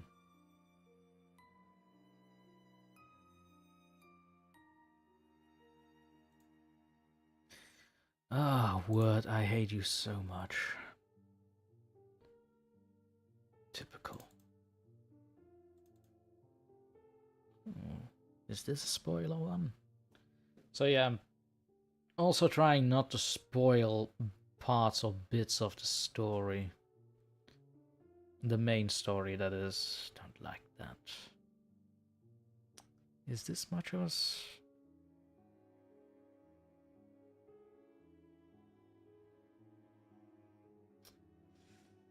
Okie dokie. I found one. Not necessarily a spoiler, but I found one. And there's also about 3 pages, but there are more gaps in it, so it should be somewhat shorter than The Darkening in the North. Let me just minimize that a little so I can have several screens working. Oh no, that's too short. Fuck, go away. There you go. Oh god, now it's 50-50. Oh god, who just voted? Who just voted? I swear... Imp, is that you? Hello, Angel. Welcome to the stream. We are having a good one. We did have a bit of a panic because at my first break, the stream crashed and I had to restart it via here. But welcome to the stream. We are just deciding how the vote should go. So resume live recording, you lazy ass DrTorment, or another dive into Taiagion, which is a fantasy world that I've made, a bit of dark fantasy writing. Now you're all up to speed. Welcome, Angel.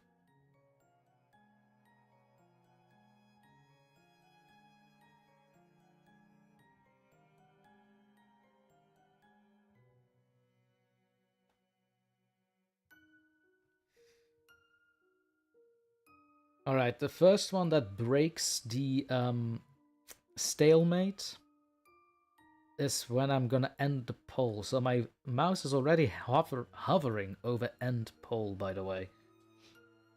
I am waiting with anticipation.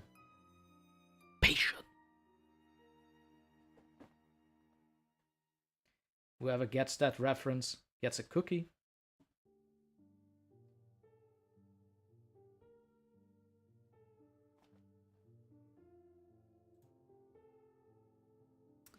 And that's it. Poll ended. Why am I not seeing the results? What the...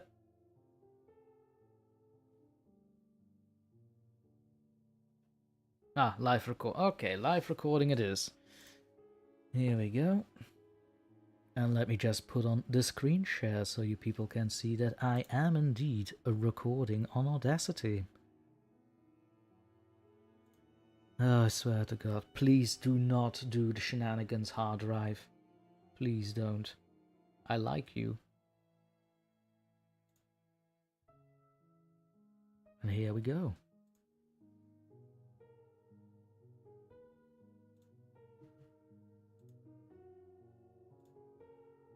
So that will mean that so long we don't see any black screens, that I will do, let's see, how... I will read out a bit of The Outsider by H.P. Lovecraft, meant to be to be a video in the near future. And then I'll continue reading the little bit of Taiagion story that I had prepped before the poll ended. Sound good? Sound fair, everyone? I like to think it is.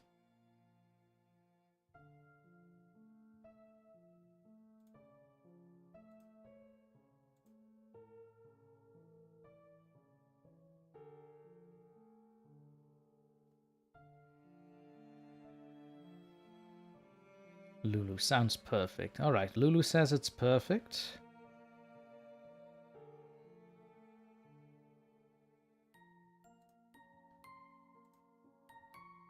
And I'm going to say that everybody is going to silently agree. Okie dokie. Now, where did I put the outsider? That's also a question for the ages. Ah, there you are.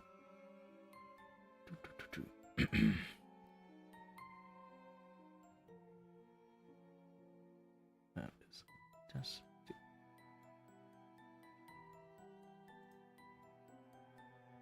There you are.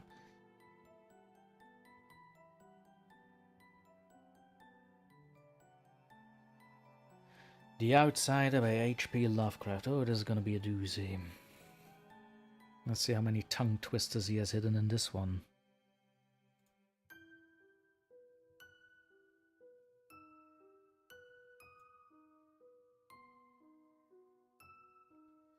So a little bit of a quote that Lovecraft added by Keats. No, I don't need to voice that. I can put that in the start. That is fine. Let's say I will do 2 paragraphs and see where it goes. Maybe 3, because it kind of fits. And I'm a fast reader.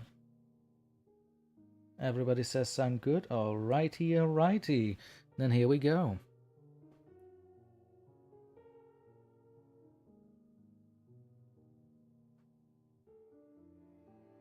Unhappy is he to whom the memories of childhood bring only fear and sadness. Wretched is he who looks back upon lone hours in vast and dismal chambers with brown hangings and maddening rows of antique books, or upon old watches in twilight groves of grotesque, gigantic, and vine-encumbered trees that silently wave twisted branches far aloft. Such a lot the gods gave to me, the dazed, the disappointed, the barren, the broken. And yet, I am strangely... Ah, Kitty Chaos, how I have missed thee. You, madam. I was on a roll. Ah... No, where was it relevant? Where did it start?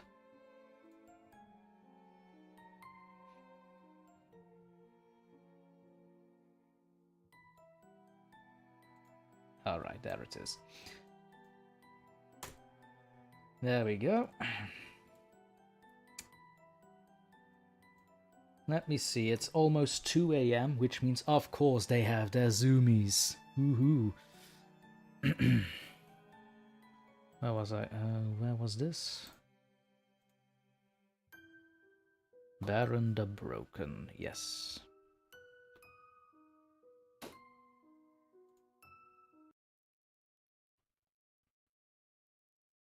And yet, I am strangely content and cling desperately to those sear memories when my mind momentarily threatens to reach beyond to the other. Just in time I paused here because they were coming up and down the stairs again. I should really get mats for those steps. Madam.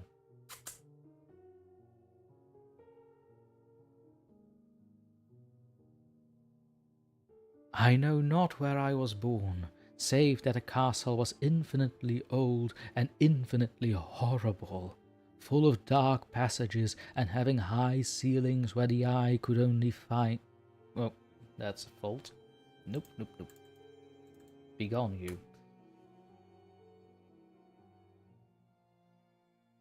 I know not where I was born, save that the castle was infinitely old and infinitely horrible, full of dark passages and having high ceilings where the eye could find... Oh God, my God. It's not even that difficult. It's not even that difficult, I'm just reading ahead.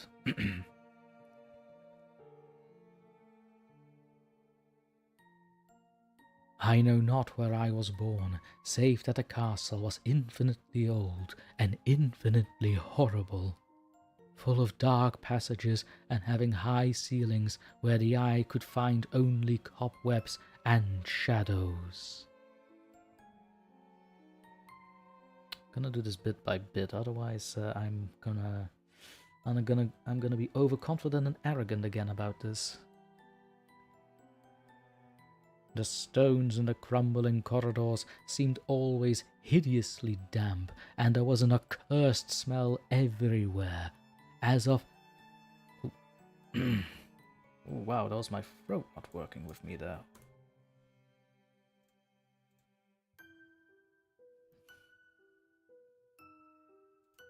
Okie dokie. Accursed smell everywhere. Oh. Get back there. There you go. Accursed smell everywhere. As of the piled up corpses of dead generations. It was never light, so that I used sometimes to light candles and gaze steadily at them for relief. Nor was there any sun outdoors, since the terrible trees grew high above the topmost accessible tower. There was one black tower which reached above the trees into the unknown outer sky, but that was partly ruined, and could not be ascended save by a well-nigh impossible climb up the sheer wall, stone by stone. A little bit of a sippy sip. There you go.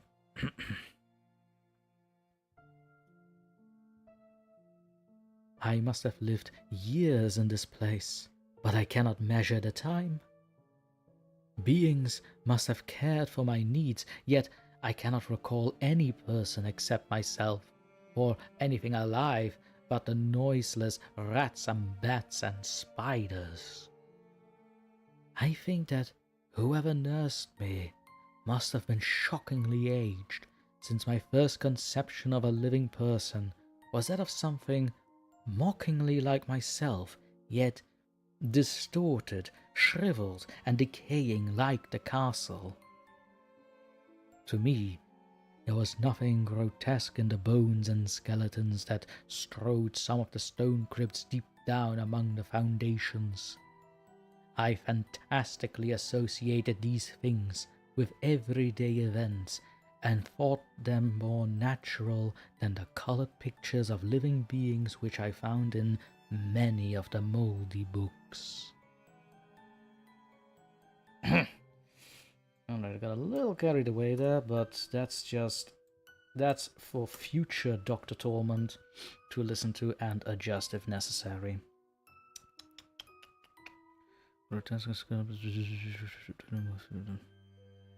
Moldy books. From such books I learned all that I know. No teacher urged or guided me, and I do not recall hearing... Oh.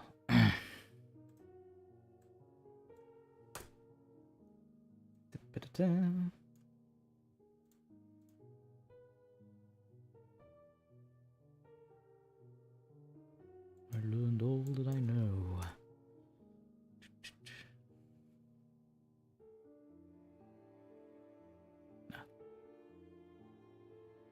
No teacher urged or guided me, and I do not recall hearing any human voice in all those years, not even my own, for although I had read of speech, I had never thought to try to speak aloud. My aspect was a matter equally unthought of, for there were no mirrors in the castle, and I merely regarded myself by instinct as akin to the youthful figures I saw drawn and painted in the books. I felt conscious of youth because I remembered so little.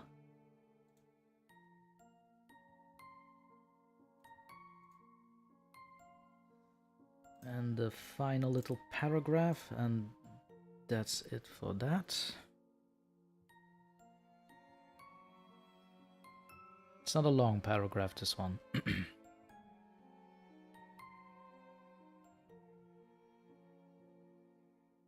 Outside, across the putrid moat and under the dark mute trees, I would often lie and dream for hours about what I read in the books, and would longingly picture myself amidst gay crowds in the sunny world beyond the endless forest.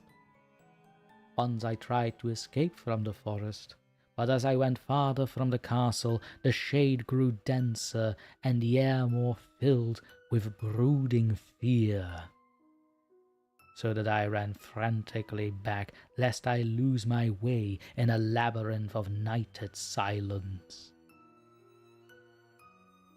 So through endless twilights I dreamed and waited, though I knew not what I waited for. Then, in the shadowy solitude, my longing for light grew so frantic that I could rest no more, and I lifted entreated hand. Oh, Nope.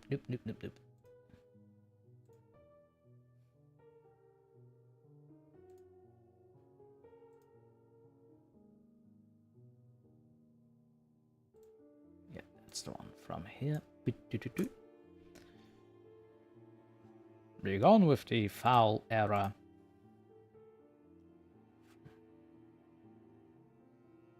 Then in the shadowy solitude, frantic much.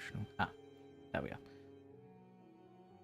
And I lifted entreating hands to the single black ruined tower that reached above the forest into the unknown outer sky. And at last I resolved to scale that tower, fall though I might, since it were... No, fuck, no. I paused myself.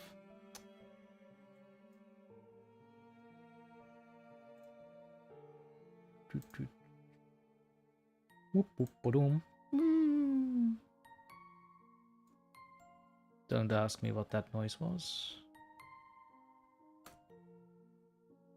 For I do not know myself. DrTorment makes noises sometimes.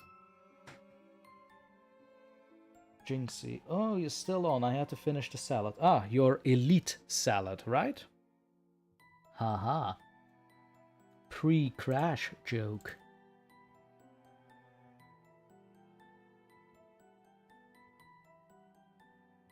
Into the unknown outer sky.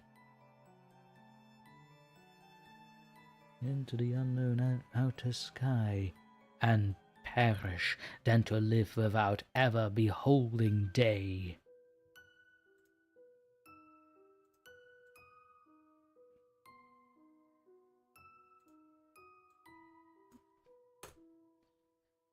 That's gonna be take 1 part 1 for The Outsider by H.P. Lovecraft. Let me just export that real quick.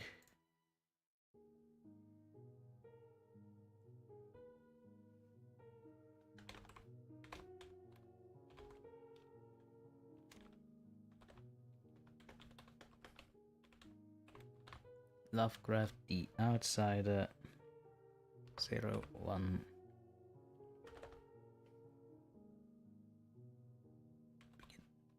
Yeah, that's unnecessary. 01 part 1.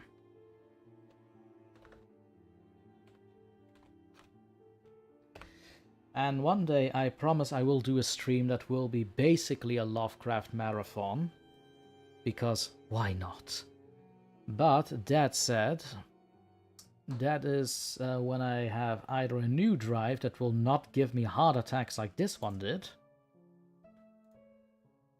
And of course, when I do have the energy to do a full Lovecraft marathon, because, God, the man wrote some tongue twisters in his day.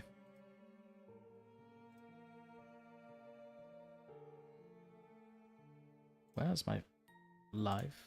Oh, there you are. There is my life. Jinxie, please no. I mean, why not? Why not? Jinxie, come on. Is it because you are tired of Lovecraft? How can anyone be tired of Lovecraft? I mean, You know what? Never mind. I get that. If you get oversaturated with certain content, I kind of get that. That's fine. Let's make it an Eldritch marathon. I'll just find Eldritch Gothic-y stories, and we'll see from there. That better? Hello, kitty cat. Please do not play with the cables.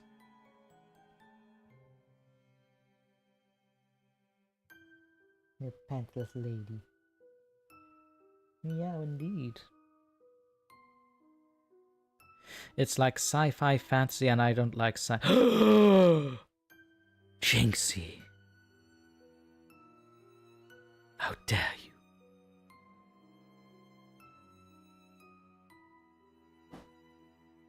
You know what? I get it. Sure, it's not always for everyone. But like I said, Gothic-y things or not. Gothic-y, Eldritch things, I kinda like them, so yeah.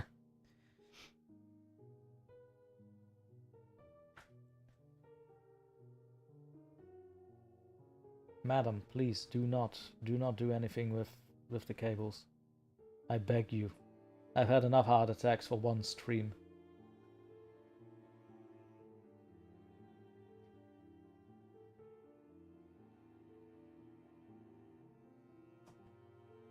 Ooh, there's thunder, says Jinxie. Really? Is there thunder on your side? Because there isn't on mine.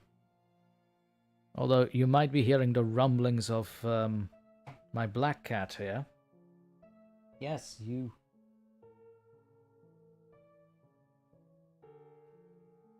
There we go. And don't worry, I'll resume reading the personal writing in a little bit. Don't worry, that's not off the table. That's not off the table at all. That is still coming. I do want to take a short break. Mainly because I do want to refill my water, because I haven't refilled my water since the stream crashed. Which was meant to refill my water. And yeah, it's been basically on a dry throat since then. If you can't hear it, it's just because I'm that amazing, honestly. And Duchess is already clutching her heart. Uh-oh. You are right. I am nervous too. My cat is nervous. Even my cat is nervous. Like, no, don't do it. You'll invite ruin.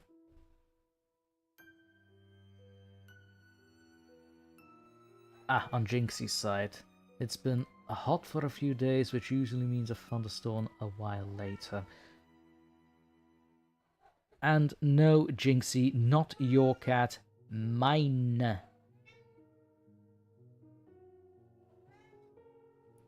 You can always try and get her, but trust me, you won't. Yes, Lulu, you hear kitty cat. I stopped reading just in time, didn't I? Yes, indeed. Kitty Chaos has commenced, ladies and gentlemen.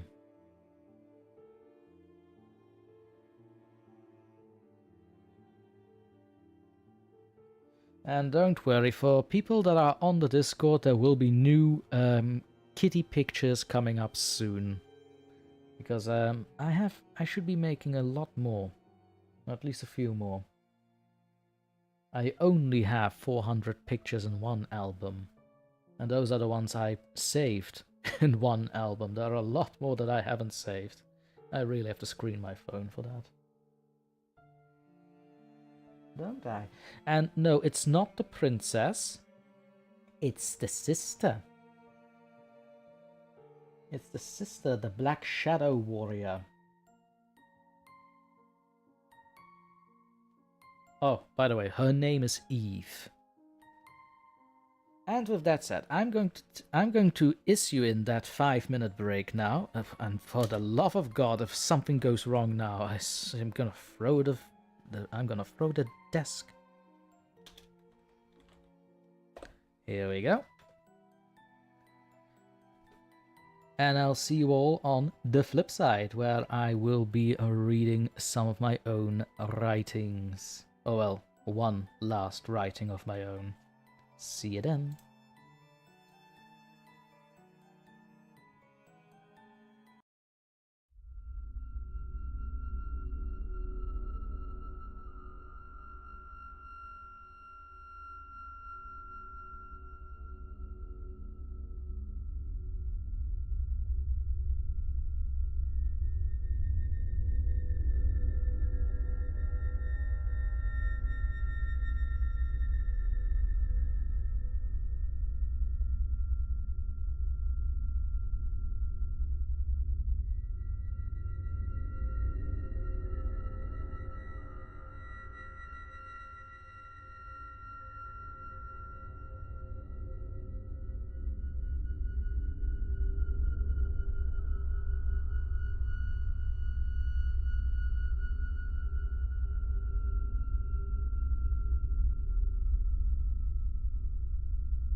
And here we are again.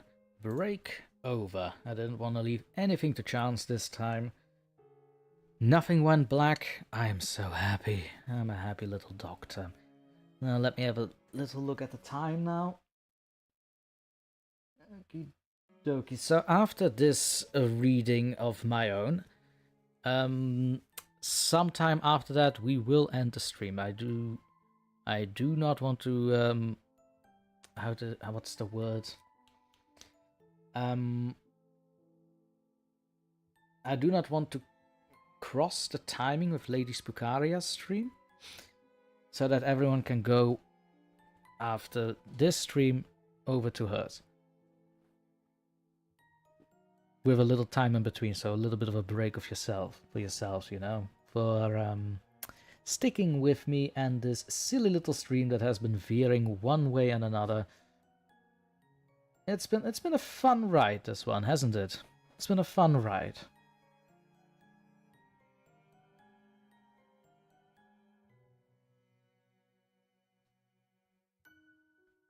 Now, as promised, let me just... Where did I put it? Right, you are here. But you're not the one I need. Which means... Is it you?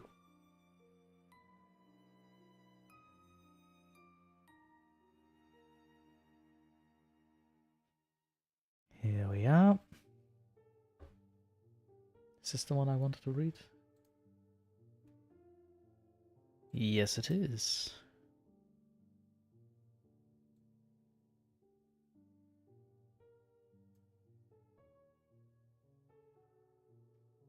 Let's see. I also had a fun little idea to add to the Patreon tiers after for tiers 4, 5, and 6 to be precise. Jinxie, this will certainly interest you and anyone else that would be willing to come over as a patron.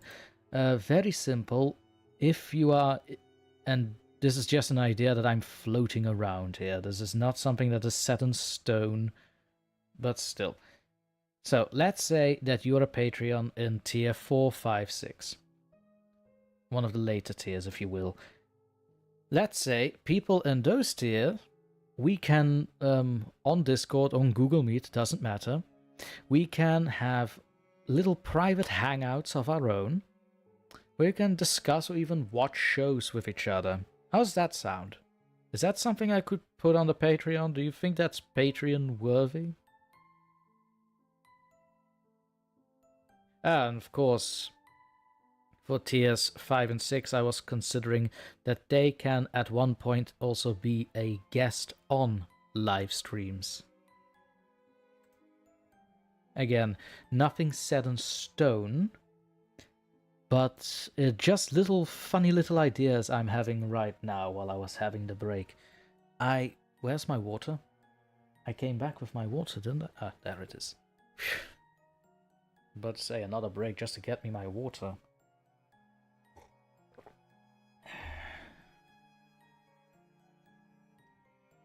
Hello, Duchess. You're also here? Thank you for putting up for me for so long.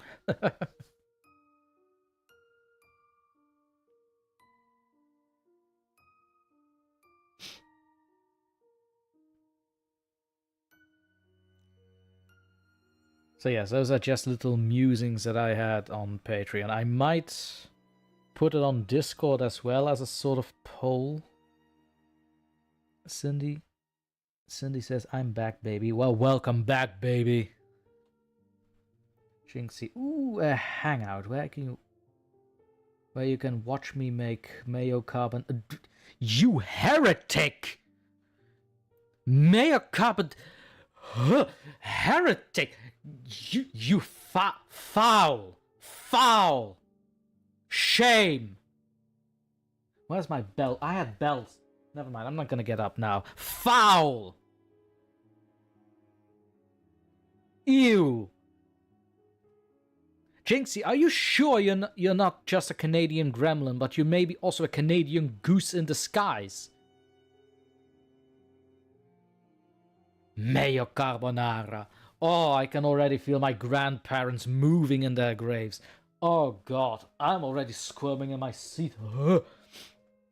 Well, not even Belgians are so lunatic to come up with this. That was... You know what? Idea scrapped. It's not gonna happen, the Hangouts. If that is something I have to watch. No, it's not gonna happen. Oh god, oh me, oh me. Oh dear, mercy, mercy me, mercy, mercy me. Mercy, mercy you, Jinx. Oh god. Mayo carbonara, oh. Be still my heart, for thou'st aching. Oh.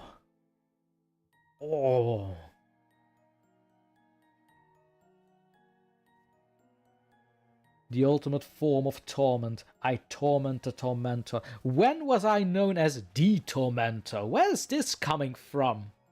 It's Dr. Torment. Please respect the name. Oh, gee. Oh. So many heart attacks today. Oh, ladies, please, no. Oh, so mercy, mercy me, indeed. Oh, God. Oh, God, oh, God, oh, God. Oh, yes, Cindy, bring me different news. Alexa just told me we have rain set to come tomorrow. Yay, that is yay. We like rain. Rain is okay. Better than mayo carbonara. Next you're gonna tell... Jinx, next you're gonna tell me you're gonna put sprouts in them too. Oh god, I'm giving the woman ideas. Oh no, no, let's not. No. Jinx, forget what I said. No sprouts in the lasagna or anywhere near mayo, please. Don't. I swear to God, if you're gonna send me pictures, I will send you grated cheese. The not cheese kind. The ones you see on Instagram. Or, you know, the internet in general. Ugh, now that's grated cheese. Enjoy that, grana padano. Got your pip in it. Look at that, who isn't a linguist all of a sudden?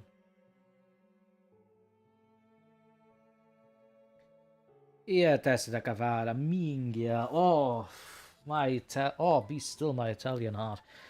Whew. Moving on, though, moving on. On a serious note, Jinx.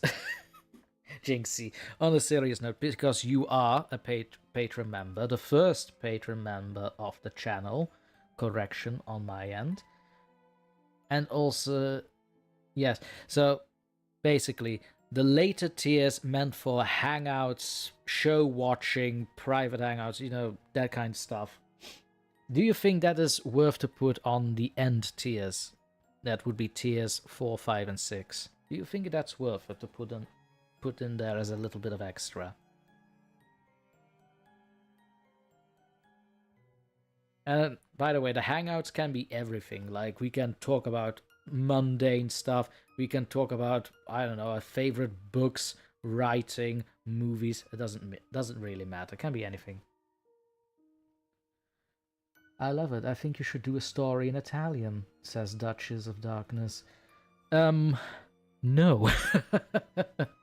No, just so you know, just for everyone to know, I do have Italian, father's side's completely Italian, okay? So I'm basically half Italian, but, here's the thing, I only speak limited Italian. I understand it better if somebody speaks Italian to me, but I speak it very basically, not yet conversationally, you might say, but enough to say, okay, let's not talk Italian around that guy. Cindy Cleveland, how do you join the Patreon? I didn't hear. The Patreon you can find in the link tree in the description of the video. There should be a link tree in the description. If you want to join up, by all means, that's your ticket in. You'll have an exclusive Discord to start with, and there will be new bonuses added to the later tiers, since I think that's only fair. Besides the private readings, which I believe Jinx now is entitled to, and I cannot wait what kind of a horror I have to read for her. A kind of abomination she has prepared for me, like mayonnaise carbonara. Oh, my Discord? Oh, I'm sorry, Cindy. Let me help you along there, shall I? It's only fair. Let me go over yonder. Don't worry, folks. I'm going to continue reading.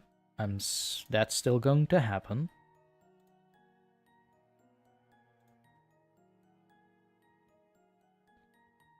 Let me just help out Cindy here.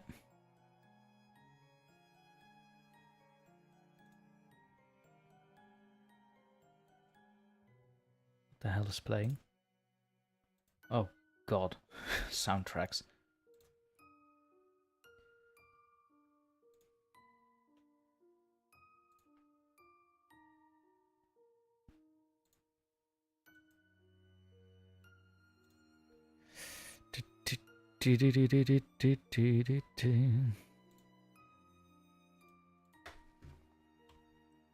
Right, I'm almost done.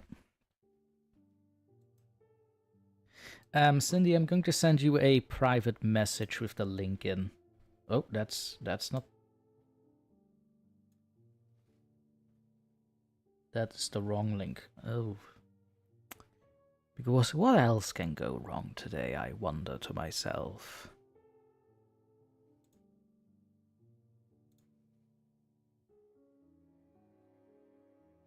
What else does Nyarlathotep have in store for me?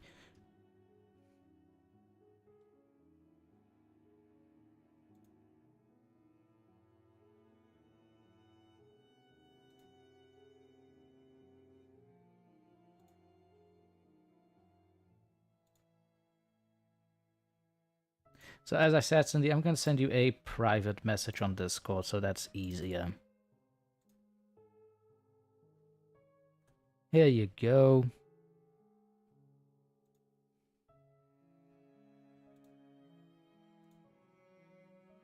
And there we are.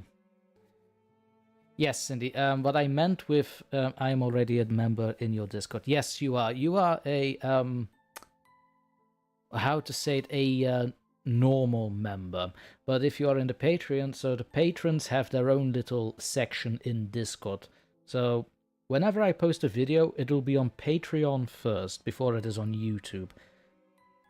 Usually about 2 days before it's on YouTube, usually. Sometimes a day, but always earlier than on YouTube.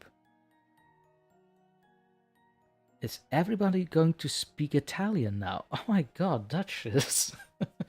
So basically, that's, for now, the only real benefit at the Patreon, because I'm mostly handling that as a piggy bank, so it's still in the works.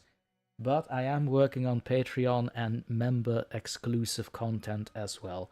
So don't worry, there will be due what's the word?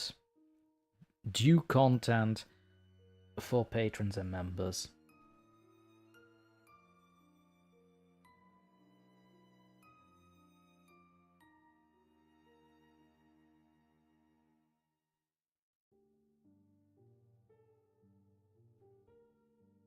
No, la tua voce. Alright, I'm starting to think Duchess and Jinxie are using Google Translate. I'm seeing some very, very basic Italian there, which I know is without an accent. The Calabrese in me is being skeptical.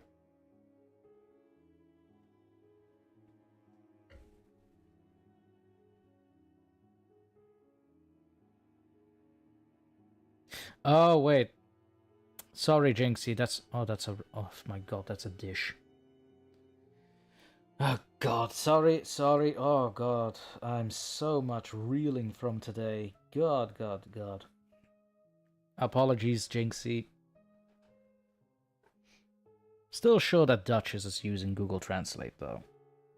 Amalatuavo.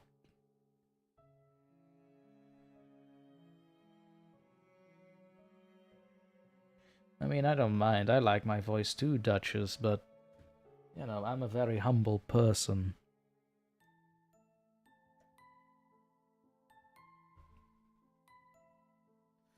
Right, let me just prepare the next reading then.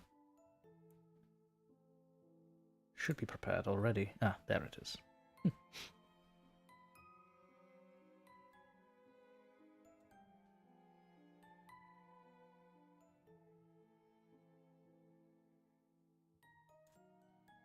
So this one also 3 pages, let's say 2.5, because it does have a lot more openings in the text.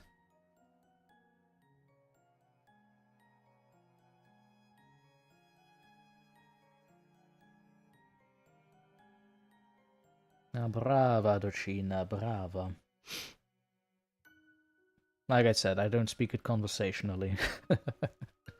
Just enough to impress everyone. Ooh, he is multilingual. A tad.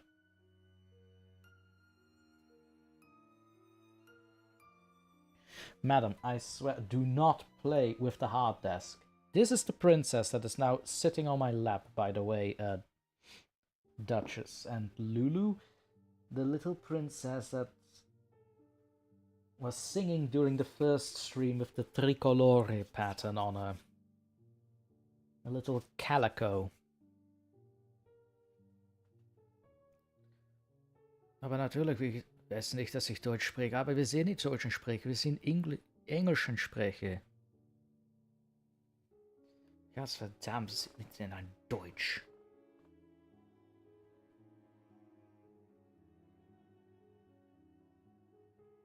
I think Jinxie's a little aback that I threw German at her. That I do know a little bit better than Italian, though. Because it's... Well, my primary language is Dutch. So, you know, German and Dutch, it kind of goes hand in hand. But, again, I understand it better than I can, for example, read it. Because the Germans have some funky little words in their vocabulary. Fun, but funky. They put the fun in funky. Oh yeah, she was definitely the star of the show, but she is also playing a little bit too much with the hard drive that has the screens and everything on it. Don't, Vici. Hey. None. There you go. Jinxie, I need to learn Norwegian so I can move there. I mean, it wouldn't be the worst idea. Honestly, wouldn't. Would definitely recommend it. Just think of this. It's like Canada, but better. I'm gonna have so much Canadian hate tomorrow from TJ, I think. Oh, TJ, bless your heart. Let me see, what's the time? Right, so I'm gonna start reading now. And then after that we can conclude the stream.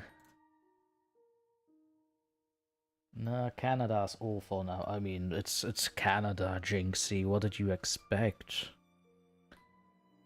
So the next reading is named He Is Not Here. I'll let the good listeners and viewers decide as to why that title is there. Is it a bit of a spoiler towards the main story I had at the time conceived? Maybe, maybe not, because again, this has been 2 years at best. Things change. But still, it's a bit weird, it's a bit creepy, and therefore, I'ma read it. Hello, welcome back, Cindy. I was just about to read my own writing, which is named He Is Not There. Without further ado,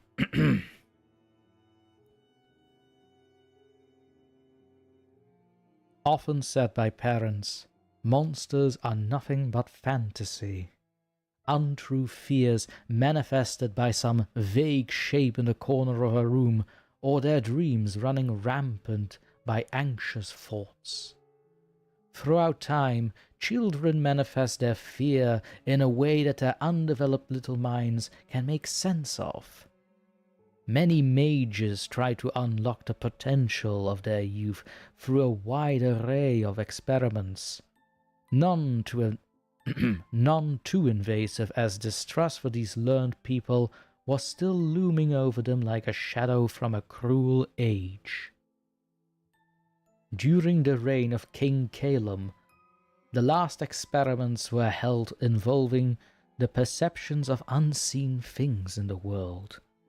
Those things you can barely grasp in the corner of your eyes, things that make animals feel uneasy, things that made friends with the youngest inhabitants of the kingdoms with often malicious intent. But there are some times that these happenings aren't so malicious at all. Many spirits roam bound to the living world in a lonesome wander. Some gifted can perceive these lost, lonely souls who are often happy to find one able to lift their sorrow, albeit temporarily. Contact becomes a precious thing, and for young minds who are still open and unburdened by certain laws of perception, these lost ones often visit with a craving to interact once more. An unsettling thing to witness as a parent, but overall harmless. Princess Rinka was the youngest of the royal family, being in her 8th year in life. As the 4th and last child, there wasn't much expected from her besides public appearances to quell the small folk in Sal-Lastonir or other cities, and so received less attention into her upbringing. Had the Queen Mother still been alive, only one could argue Her Majesty gave this child all the attention and love she craved from her father. Alas, the Queen passed after the birth of Rinka, and Calum in his way blamed the youngest princess for the death of his beloved. One such gloomy day, Calum told Rinka to bother someone else so they can do unto her what he has too much honor left for. As a little bit, I understand that that's a bit of a difficult sentence. As I translate it in my head, that means basically get rid of yourself. Or have someone get rid of you. And you can leap on from there. Stinging words that wounded the child's heart as she ran to her favorite balcony garden, believing leaping off would finally make her father smile again. The wind was strong so high above the rising keep that maybe taking a step off the ledge wasn't even needed. It would make it so much easier, caught in a fateful gust. Frightening were such heights, but returning to the cold, unloving walls of the keep was worse for living such a life. And then, tingling bells. Pleasant bells, erratic, but enough so not to climb the ledge. Behind the princess stood an odd fellow with a porcelain-like head, bushy, curly, lemony hair under a three-pointed hat, each end with 3 bells, and entirely wrapped in thin, twisted antlers growing from his forehead. Soft pinkish eyes glistened warmly. Wait, hold on, what did I write here? Soft pinkish eyes glistened warmly to melt and inflame any but the coldest hearts. He appeared ghostly and faded still, adorned with a vest and attire patched throughout the ages. This odd fellow waved his hands wildly, making the bells around his wrists tingle ever so more.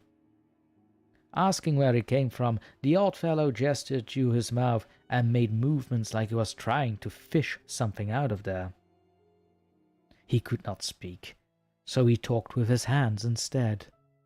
Feeling unsure about this sudden merryman, Rinka asked that he left her alone and promised not to do anything bad. His face went from panic to sad to smiling. In a fast movement of his hand, he conjured a bouquet of singing flowers that were far too large to have been hidden on him at all, and he waved goodbye to the princess. The flowers were placed in her tiny hands and jumped right into them, disappearing entirely. The sound of tingling bells was now gone. Months went by like water down the mountain.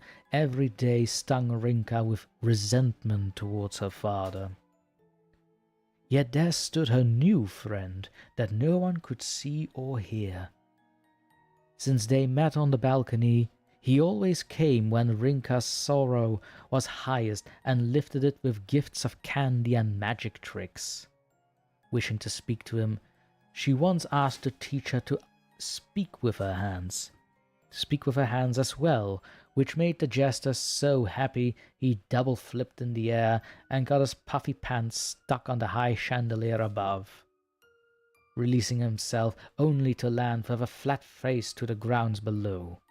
Clapping and laughing went Rinka, loud enough for her uncle, the head of the royal guard, to be drawn, and saw her dancing in circles with held-out hands akin to what a common folk would do around a large pyre. But where was her partner in this odd dance? And after that, the sleepless nights came. Every night the king's brood was plagued by haunting visions and nightmares. He soon called upon a group of these mages to the rising keep to share their insights and experience. The king's court mage and college elder of the Mage Hand Rock, Hinon Ulen, vowed for his accomplished mages, but warned that not every mystery is known to even the wisest that walk on the world. As the group explained that such vivid nightmares were often a deep-rooted manifestation of fear and desires, Hinon advised to relieve pressure from the princes and princesses of Bastion of their duties, easing an ease of mind to not scar their future destinies. Calum was reluctant with the thought, as much still needed to be done, and he barely had the time since organizing and inviting allies and nobility to the capital was a daunting task to do alone. With a sigh, the king did agree, so long as Hinon could find fitting replacements for preparing the founding festival, as Princess Lenara took up the majority of the work in oversight. With that, Hinon reminded his king that maybe the matter of Princess Rinka and her friend should be discussed with the mages present. She was the youngest of the 4 royal children, and the most glad-hearted, skipping and dancing within the silent halls of the keep. The very sight of her was enough to motivate many, if not all, servants that spent any time there. A fact reinforced whenever the princess and the guard's captain, her uncle Jorgren, were united in laughter and gladness. A little pause there, because I'm hearing noises behind me again. Madams.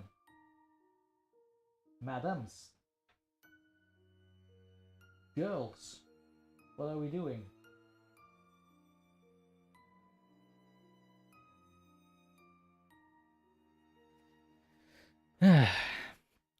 Never get cats. The invited mages wondered what was so alarming about the uncle, until Hinon quelled that line of thought and assured them that Jorgren was not the issue. There's a strange sentence here, which I think is an error. I mean, it's full of it's full of anger. It's full of errors. Excuse me. As it was once reported to him and the king that he saw the princess dancing and speaking on the balcony once in full merriment, stretching her arms as if someone held her in a skippy dance. Glances were exchanged until one of the mages mentioned that, in their studies, they encountered many children with an unseen friend, all describing the same thing, a silent yet dancing jester.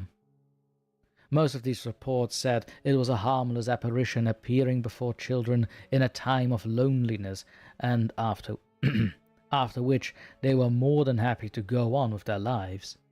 The strangest thing was that, after such visits, all the memories of this jester disappeared, only to be re-explored in forgotten writings of old diaries, if children even kept those. Yet still, no memory was ever regained of their old friend in adulthood. Such tales did not concern King Calum. He just wanted to know if this grey merryman was a danger to Rinka at all. If one of the royals was seen so challenged in her mind, one can easily see how scandals are created, weakening the house. While the mages were unsure about the nature of this apparition, they assured the king that it was surely a benign being and a rare thing to appear as well. The last it was recorded was well over a century ago by then. Just as the group would take their leave, they encountered Princess Rinka at the main gates, who was making strange gestures towards them. The oldest among them recognized them as hand speech, a language of gestures still young in development but already widely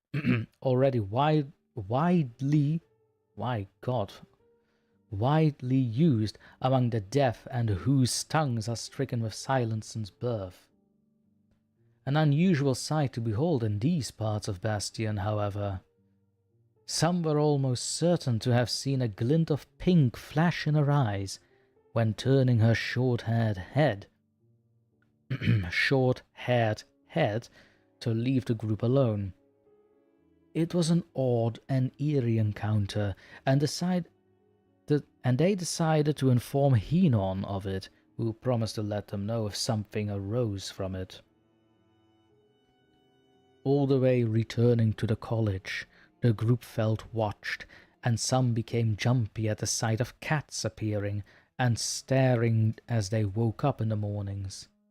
A particular red cat with very human-like eyes of cobalt was seen several times, always appearing ahead of their way, and maybe one or two saw this cat in their dreams with a foreboding, wide grin.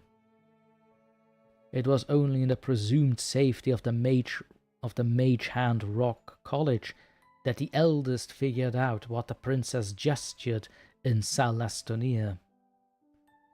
Beware he in the empty that speaks in hands, still playing yet unseen by the light of the land. Learn my name through the one I gave fame, a queen of night, if you still live within her sight. Soon an expedition was sent to solve this odd riddle, believing one of the vampire monarchs to hold these answers. Only 3 such known creatures rule the night, which did not simplify the matter at all. To call upon them on matters such as these and expect to survive. Most vampires have withdrawn from our societies, but do not intentionally seek to harm others. Of course, a few exceptions are always there, but they are made of examples of their own kin. Basically, vampires make examples of other vampires that stir the pot, if you will. There. My god, I have to rewrite this one. A lot. Like the dreaded Ravazar, who are mortal enemies to all things living, but fortunately not ruled by such a formidable queen.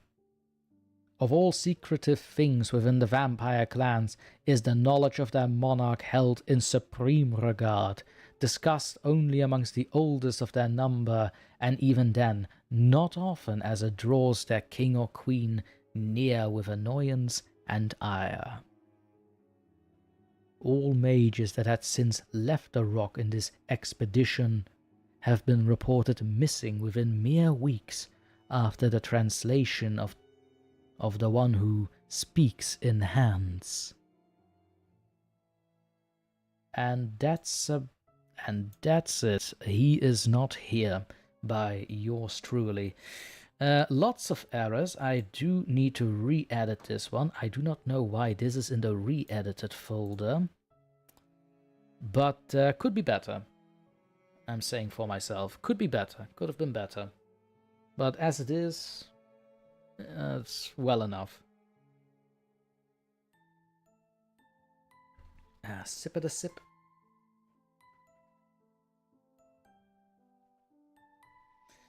Cindy, I love my cats. I wouldn't trade them for the world. No, neither would I.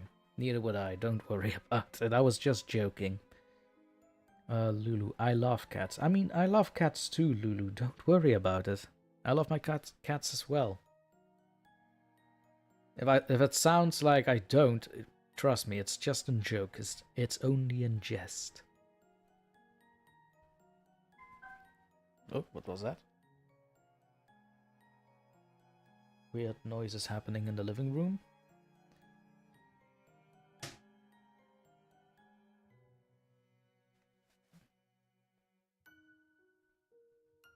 So indeed, if anyone feels called to be a beta reader, do let me know, because I do have a beta reading folder ready,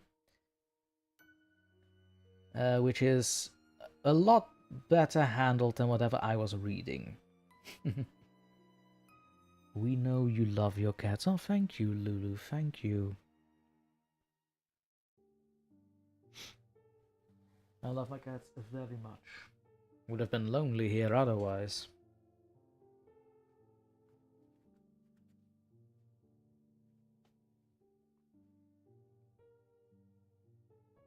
See.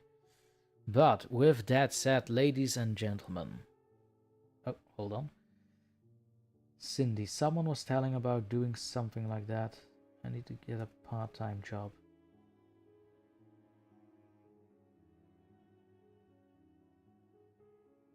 Yeah, I need to clarify.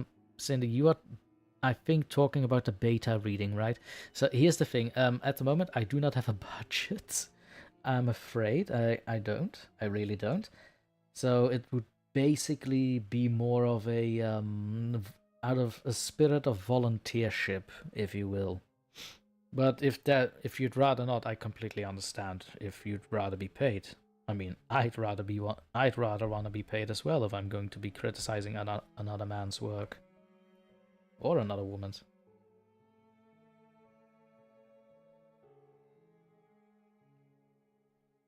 Hello, madam. I'm trying to do a live stream. Princess, hi. Don't worry, I'm almost done. Because I do have to keep an eye on the time. Oh, sorry for the misunderstanding, Cindy. Sorry for that.